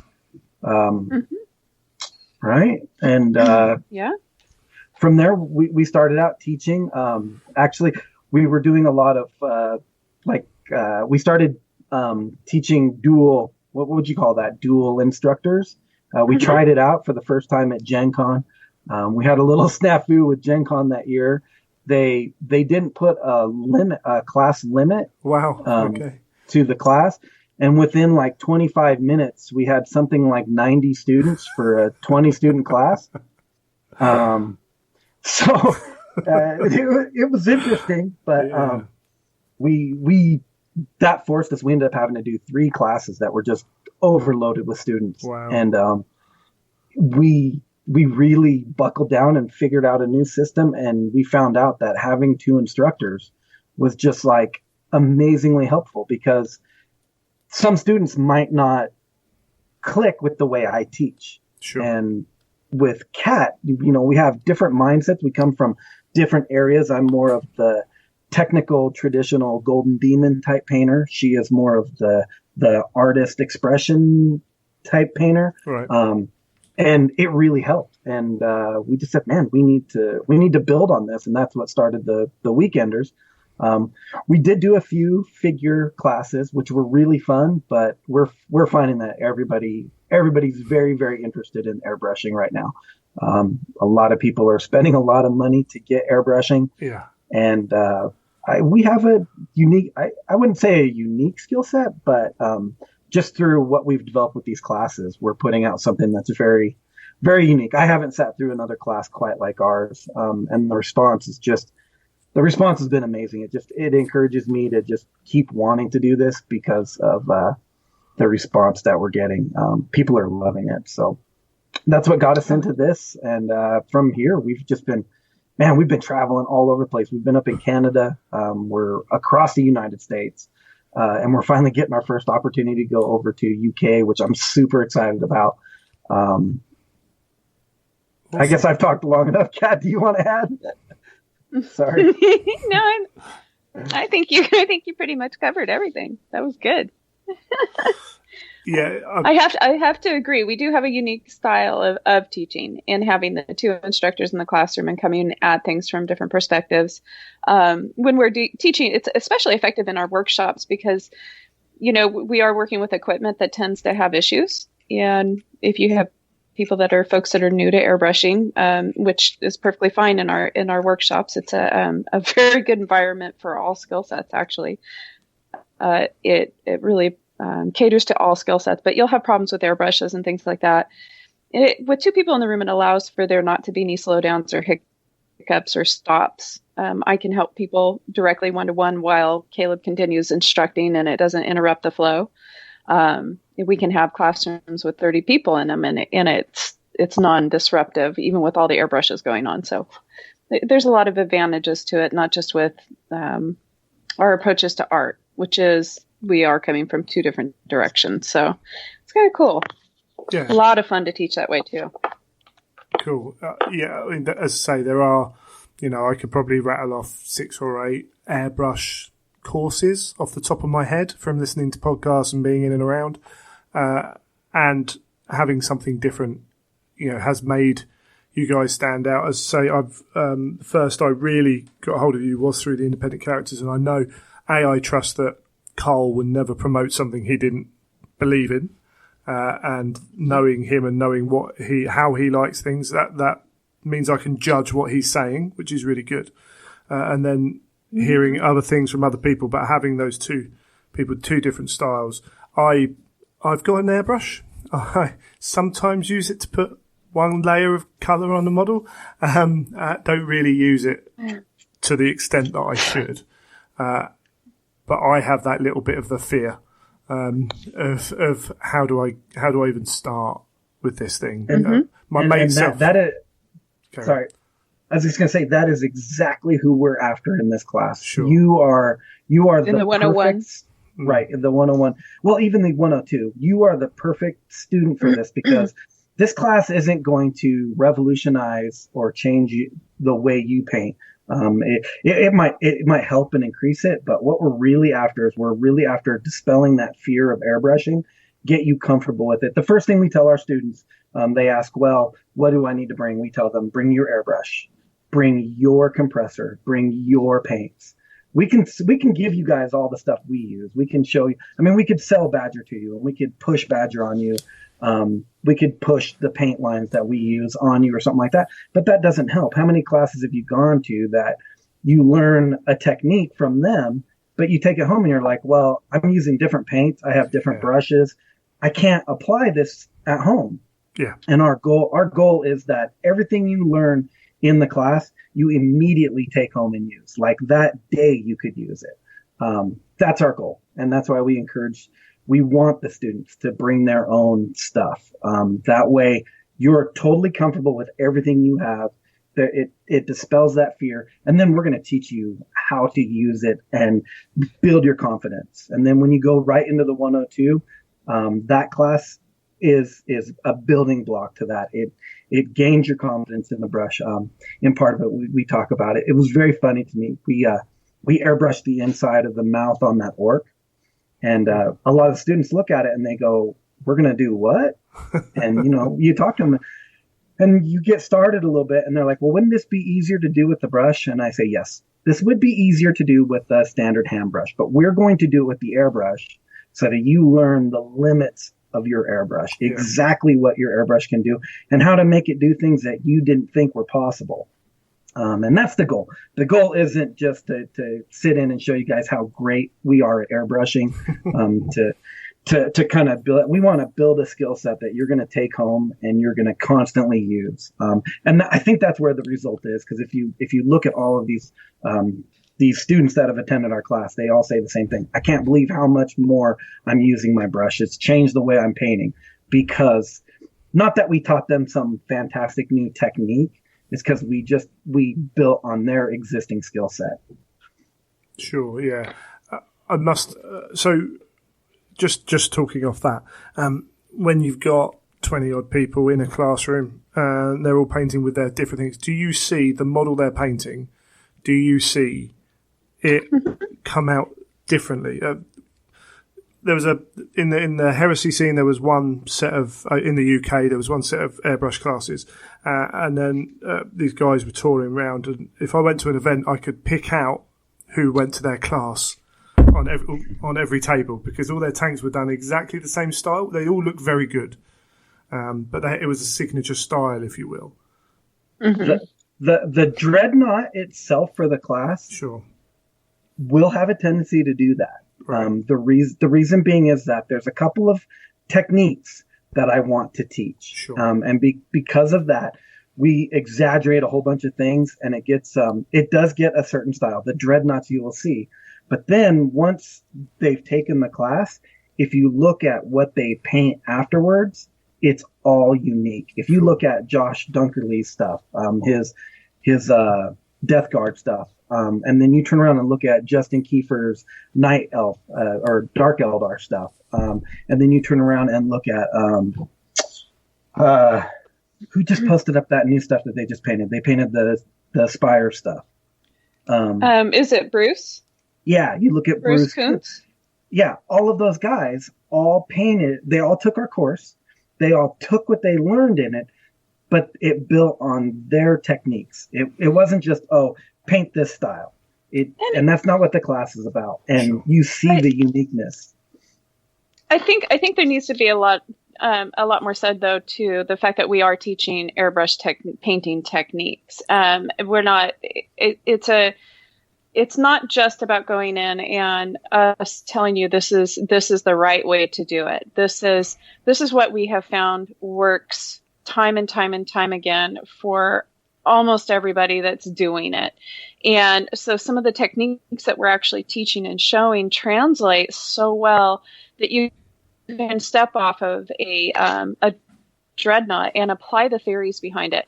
One of the beauties of taking a class like this is that we sit and go over doing a certain technique over and over and over and over again until you develop muscle memory, so that when you step out, the stuff that you did at the beginning of the class is 18 hours away from you finishing. You may not remember what we did at the very beginning of the class right at the top of your head, but we've spent so much time sitting there going through the technique and the exercises that you've literally developed muscle memory.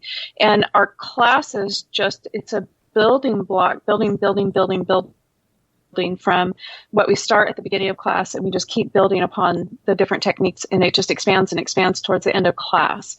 And I think that's part of the effectiveness in it. It's not to say we don't teach airbrush painting techniques, because we teach a lot of them. And the two different classes are based around two different styles of painting. Our 101 is going to be more vehicle. It's going to be more of an introductory class. We go into a lot of maintenance and troubleshooting and paint prep and all the things you need to know about having and owning an airbrush, on top of a really long list of skills that you can use with it. But then we step into our 102 class, and now we're talking about painting organics and skin, fine detail. We use a different type of brush typically with that class. It's all detailing and really honing in and expanding on what we had taught before.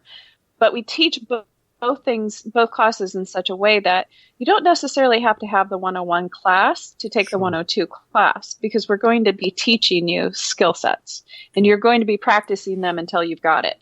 And we're not going to move on in class until everybody's got it. So, no students left behind.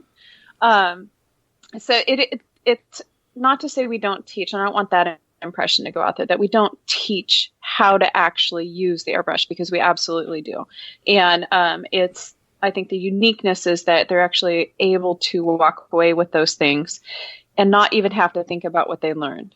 They can pick up the airbrush at home and just start doing it, because they've sat and practiced it and had our critiquing and how to sit there and hold their hand if we need to and show them how to nail these techniques out. So it is a big part of it, not just theory. It's a lot of practical practice on it. It's about anywhere from 12 to 14 hours of hands-on application practice over the course of a weekend, with a couple of hours of serious lecture thrown in.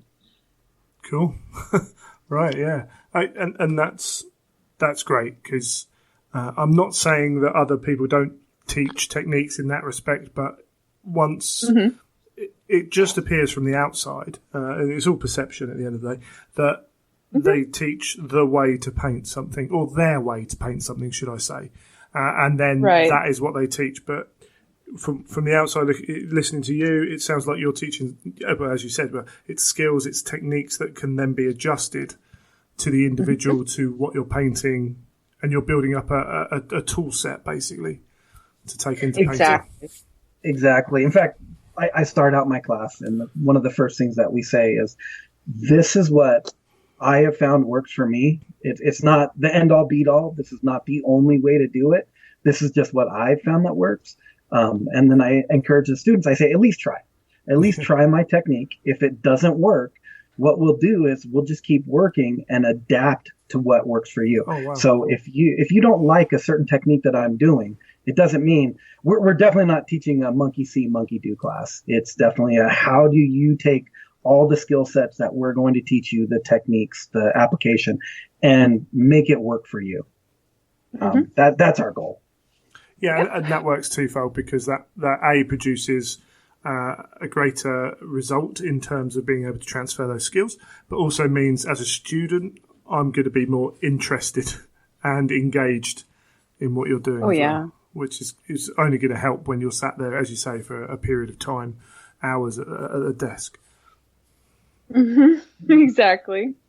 Excellent. Sounds really good. And you've said you've got the 101 and the 102 class you've only just started rolling out. Is that right?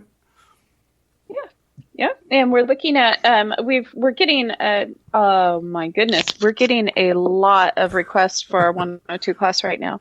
We're still trying to fulfill all of our 101 requests that we have. And get out there and get the 101, kind of the first circuit of that completed. A side note, Caleb and I do this purely for the joy of it. Even though we have our studio, we also have lives outside of the hobby. So we're not studio artists by trade, and we don't do that for a living. It's part of what we do and have and kind of in the community that way. So a lot of what we're doing, we can kind of incorporate both things. So we have kind of a limited amount of times because we have our other obligations in life. We only have so many times we can throw a workshop. Yeah. We could probably throw one every weekend, but we can't travel that much. And so we're trying to fulfill all of the requests that we have in for workshops. And as soon as we can kind of complete these 101s, then we want to go back and revisit those and do the 102s. And if the 102s folks are just daily, Caleb, we get so many different requests every day for both of the workshops, but 102 people are really excited about, especially people that have taken the class. I don't think we ever get anybody telling us that they don't want to take that class after having sat through 101. They cannot wait to take the 102. So that part of our tour, if you will, is coming up, and we got to get through our 101s. Well, I like how we did our first 102, and immediately as soon as the class is done, the students are, all right, what's 103? That's 103.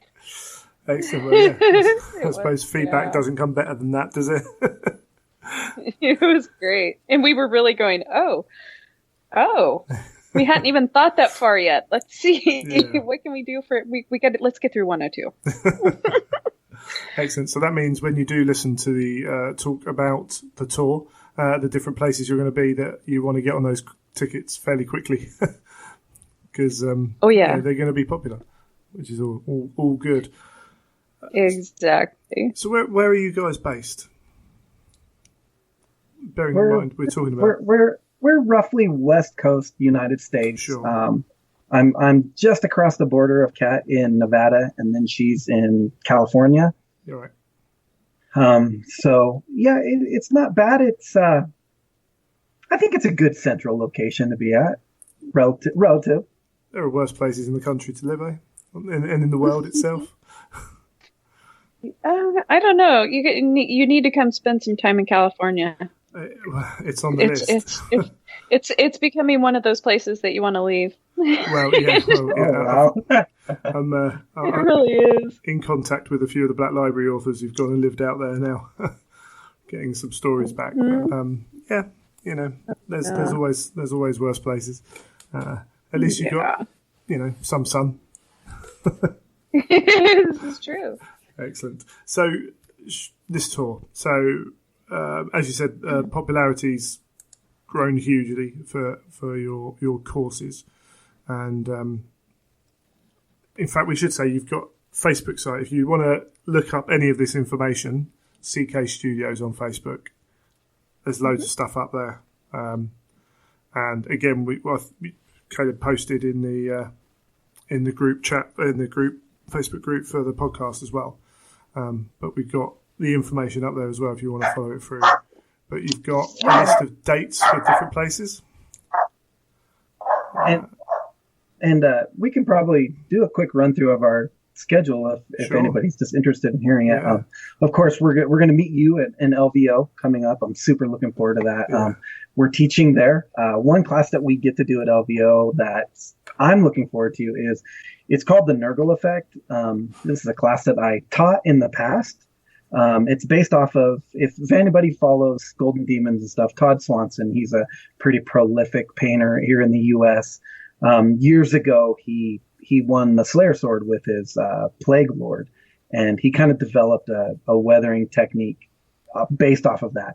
And he did a few classes on it, and then he didn't really want to teach too much anymore, and I talked to him about it and asked him if he'd mind if I kept doing that class. It was really fun. But this year, with the release of the new Plague Marines, and Badger helping us out by providing a full airbrush classroom and stuff, we get to do a 3-hour, instead of just a 2-hour class, it's a 3-hour class on how to pretty much corrode your Plague Marine. So we're going to go in and we're going to paint up the Plague Marine. We're going to do chipping effects. We're going to do weathering, using alcohol with our weathering, not oils. I'd love to do it with oils, but oils are very, very messy for classes. Sure. So we're going to show another technique that uses isopropyl alcohol and a lot of inks and stuff. It's going to be very fun. So anyways, we get to do that. There's blending classes. Ann Hill's going to be there teaching. Matt DiPietro is going to be there teaching. Just so many artists. Lynn Stahl, Yeji, tons of artists are going to be there. So if you're going to be at LVO and you're looking at sitting into classes, it's a fantastic spread of classes. We're looking forward to it. It's going to be super fun. And I'm looking forward to finally meeting you in person. We're going to have a blast. And then right after that, of course, I'm going to go to a Heresy Weekender. But then a couple weeks after that, we're in Lansing, Michigan. Unfortunately, that class is sold out. We have a waiting list with, I want to say, like 5 or 6 students on it. Cool. So the likelihood of getting into that class now is pretty slim. But we will be in Lansing, Michigan. And then in April, we're going to be in San Antonio, teaching the 101 class again. Then in May, we're going to be in the UK. That's our Nottingham class. We tried to plan it around around Warhammer Fest. That's the reason it took us so long to officially announce. We were waiting to hear from GW about when the dates would be. So we're going to be the weekend before. That's May 5th and 6th. We're going to be teaching the 101. And then that Monday and Tuesday, we're going to offer the 102. We're already there. We can offer a discounted price because we've already flown in, which is really nice. So if you want to get in on both classes, we were able to offer a much better package deal with it because we're already there. So I'm pretty happy about that. The 102 class does come with a model. It's going to be the Guruk, the first mate from from Big Child, their Black Sailor line. Gorgeous model, so much fun. And if you guys take a look on our site and stuff, that model is 100% painted with an airbrush. We don't do any brush work in that class at all. Maybe we might do the eyes with a brush if we have time at the end of the class. A lot of students ask to be able to learn how to do eyes, so we might introduce that. But for the most part, you're just going to be using your airbrush in that class, that 102. Super fun. Cool. And that's, I know it says Nottingham, but is that the Sanctuary Great Gaming? Actually, yeah, we kind of got that corrected. I guess that's more like a suburb. It's outside of Nottingham. You're from America. It's Nottingham, but yeah, that's right. But over here, it's just outside. Yeah, just to clear that out, the Sanctuary Gaming it's an old church turned into a gaming hall. I've never actually been there. I've seen photos of it, friends turning up to events, but that's it's pretty central for the UK as well. So, that's a really good venue for trying to encompass the whole of the UK. And they've been absolutely amazing to work with. I mean, they're willing to help us and been really responsive to it. They're actually not even open on Mondays and willing to have the place open for us. That's cool. To do our 102. Just super friendly. But we're really finding that with everybody we're dealing with in the UK right now. The level of enthusiasm is amazing there, but people are just super friendly, super excited, and the community itself is going to be really exciting to meet. And everybody that we've talked to about Sanctuary Gaming Center is just has nothing but extremely good things to say about it. And I didn't realize when I looked it up and I was making our flyers that Nottingham was that far away from. Sure, yeah. I know perspective. I looked it up and I told Caleb, I go, should I put down the name of the actual town that it's in? Because it looks like it's only about a half an hour out of Nottingham. And we decided to go ahead and just use Nottingham because that was kind of a more recognizable location for people. So, but it turns out someone said it's like an hour and a half out of Nottingham. Yeah, I'm not 100% sure on exactly how far, but I think that depends if you're using public transport or not, which is notoriously not the greatest. So I think if you're taking your own vehicles, it's not that far from Nottingham, and most people probably won't be going, direct to from Nottingham anyway. So I don't think it's a major issue. Yeah. Yeah. Cool. And the guys, everybody I'm talking to so far has been super good about, hey, I need to find someone to room with and all of that. So we'll be helping people coordinate roommates while they're there and help people kind of reduce their travel costs as well. And Caleb and I are kind of about to embark on the same thing there and find if we can find hosts to stay with while we're over there. And we really find that the community just kind of comes together to make these things happen, which is really neat. From the venues to the students to the coordinators that we have to work with that are local, because we can't not hands-on and not eyes-on. We have to rely on people in the community to help us put these together. So, just a great experience over there. We cannot wait. Cannot wait to go and meet everybody and do this. Cool. Brilliant stuff. Okay. Do you want to carry on from there? Yep. So after Nottingham, we're taking June off. I have some family stuff that I'm going to take care of with my son and stuff. Cool. I'm looking forward to that though too. A little football camp for him. We threw something in there. We're going to go to Calgary and take Sergio's class. Oh, we get to go. Yeah. I mean, that we're not teaching, but we get to go to Sergio's class. I'm super excited about that. But anyways, then we resume again in July. We're going to be up in Victoria, BC for our second Canadian class. The guys up there are so much fun. AJ has been great. What is the name of his podcast? I keep drawing a blank. The Boys of the Golden Throne? Yeah. Yeah. So we're going to be up there if you want to join us there. We do have seats open at that class still. A few, not very many, but we have a few seats open there. And then we open up with August, September, October. It's in the air right now with our schedule. We're seriously looking at this Denmark class. I'm thinking that September is going to be the date for that. But we're looking at that. We're looking at LA, Los Angeles area. We're looking at Boston. It's just a matter of we just need to put the venues together on those. So we will be coming to areas near you. There's Awesome. quite a few others that are out there, but we always post up our schedule to the CK Studios page and do our announcements there. So we've got, I think we're looking at 4 or 5 different locations right now to narrow down for the last few months of 2018. So yeah, that we just got to nail dates down. Sure. And I know you were talking possibility of Denmark, flights within Europe, easy to drive. Even the ferry is not too bad for a certain place like that. So hopefully if you're listening to this, you're out there, it might be worth thinking about just popping down from, if you're in Sweden, any of the Scandinavian countries, to the southern end. It's not too far away, or Central Europe up. And even potentially, weirdly, in the UK, sometimes it can be cheaper to go abroad for a weekend and something like this than it can be to drive across country and do something. So, oh wow! I didn't realize that. Yeah, that was one thing.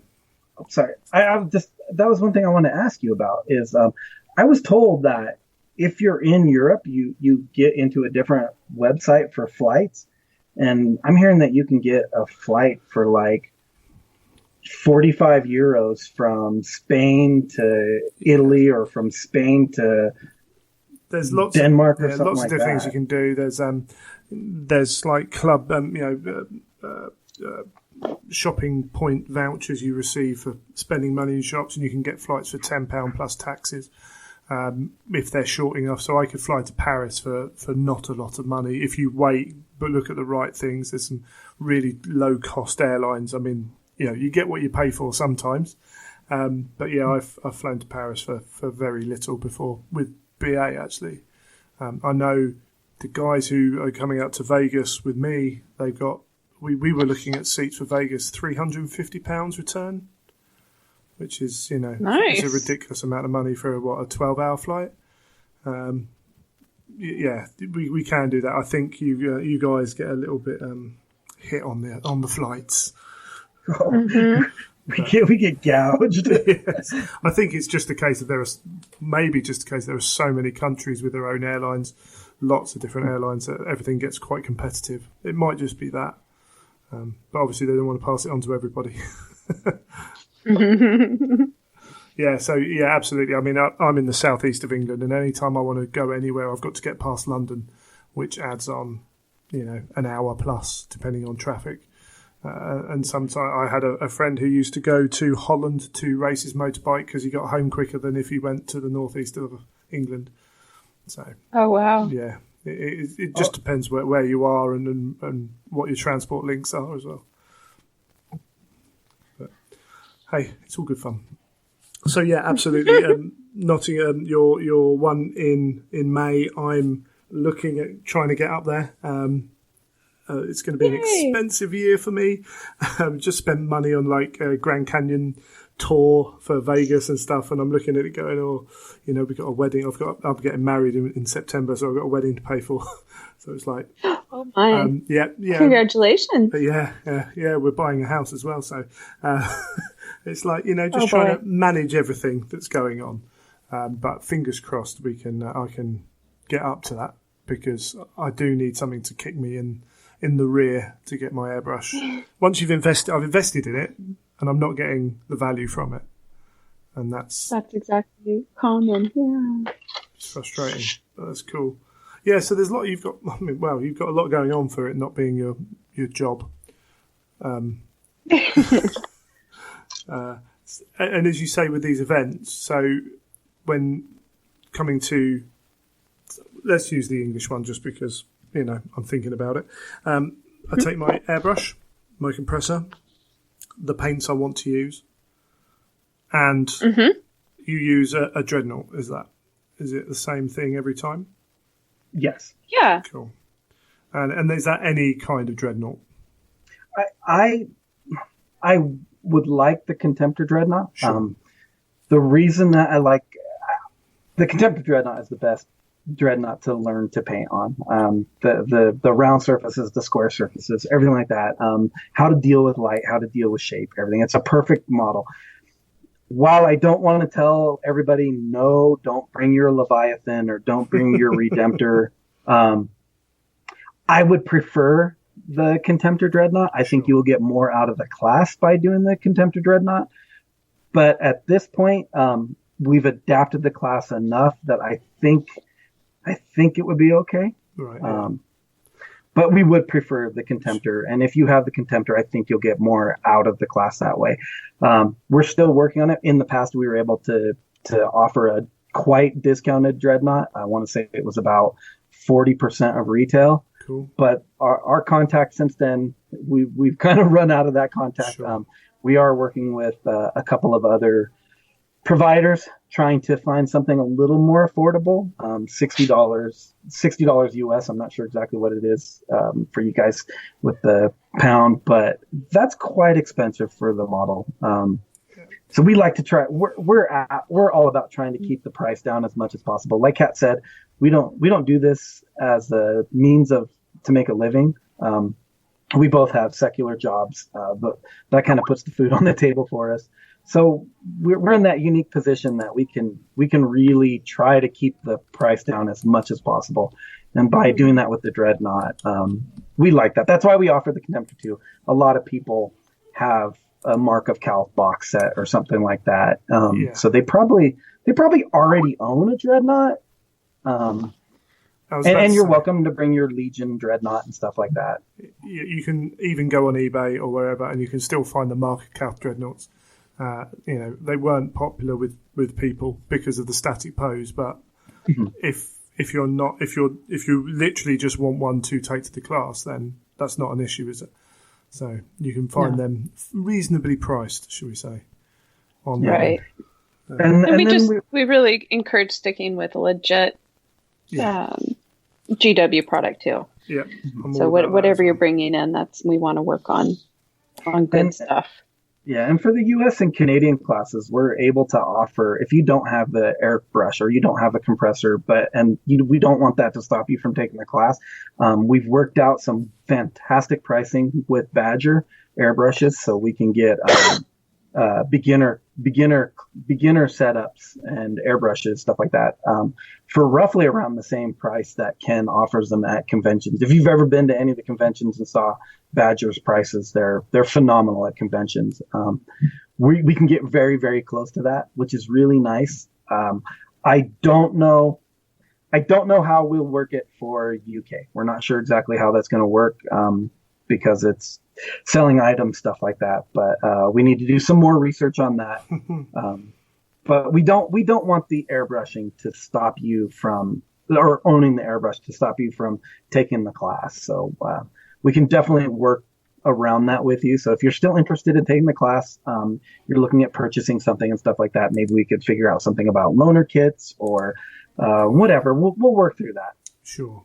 What if someone wanted to come to the class, knows they want to buy an airbrush but isn't sure what they're looking at? Can they contact you for a bit of advice on that one? Yeah. Absolutely. And just do that. We get questions daily, even not from people that aren't students. People just understand, I think, at this point that we're very enthusiastic about airbrushing. Sure.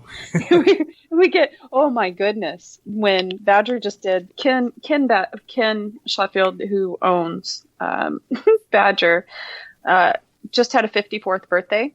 Right. So he did a sale where every airbrush he owns is on sale for $54. Wow. We were inundated with messages from people that day. What brush should I get? Is this legit? Yeah. I think I probably got contacted by over 50 people. I know Caleb did.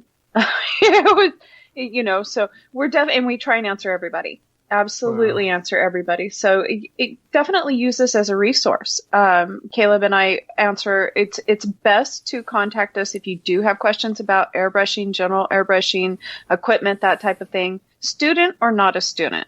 We're here for the community. And the best way to reach us for that is through the CK Studios Facebook page and direct message, because Caleb and I both have access to that. Cool. So we can kind of tag team answers that way and keep up with all of them. So highly encouraged. Anybody that wants to chat airbrushing, I don't know if you can tell, but we're a little bit passionate about it. So we love to chat it up. So awesome. Yeah, definitely reach out. Awesome. Yeah, I mean, I think we're probably coming to a good time to sign off in a bit. But are there anything else you want to get over before we go? I want to say thank you, one, for having us on here, and pleasure. How absolutely super excited I am to discover after Olinar that Caleb turned me on to this. Because Caleb sucked me into 40K just by sharing lore with me all the time. Right. He was kind of shoving it at me for a while because I'm into elves and that kind of fantasy. I'd never been into space fantasy. And oh my gosh, I fell in love with it. And what you guys are doing on After Olinar just kind of follows that. You just sit and listen to you guys chat about the books and the story and the lore and everything. So I'm super excited about that. And I want to make sure that we get a chance, and we need all of your info too, so that we can push that out there on CK Studios, because I would love to see more people in the community tapping into that. How fun. So unique. So unique.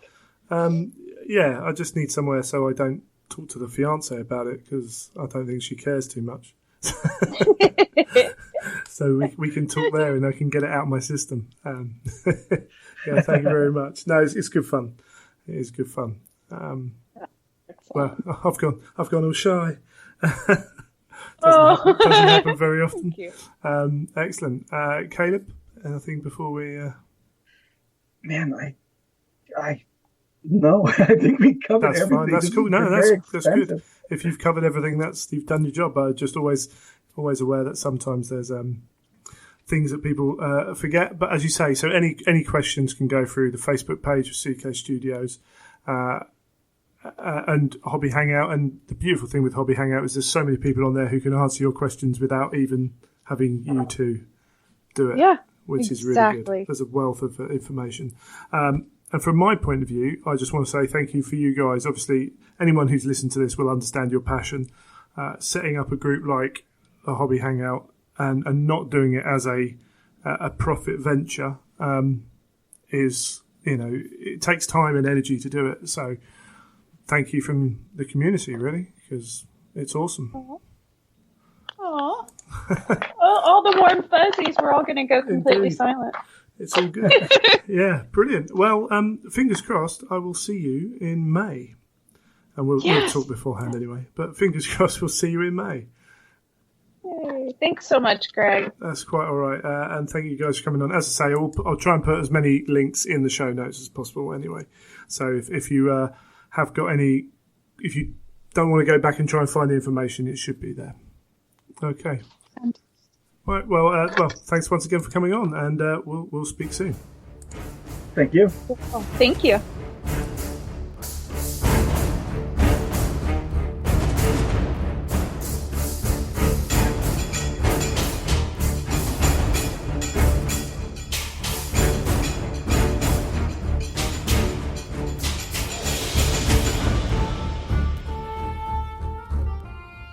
And that's us done for another show. Neil's not with me.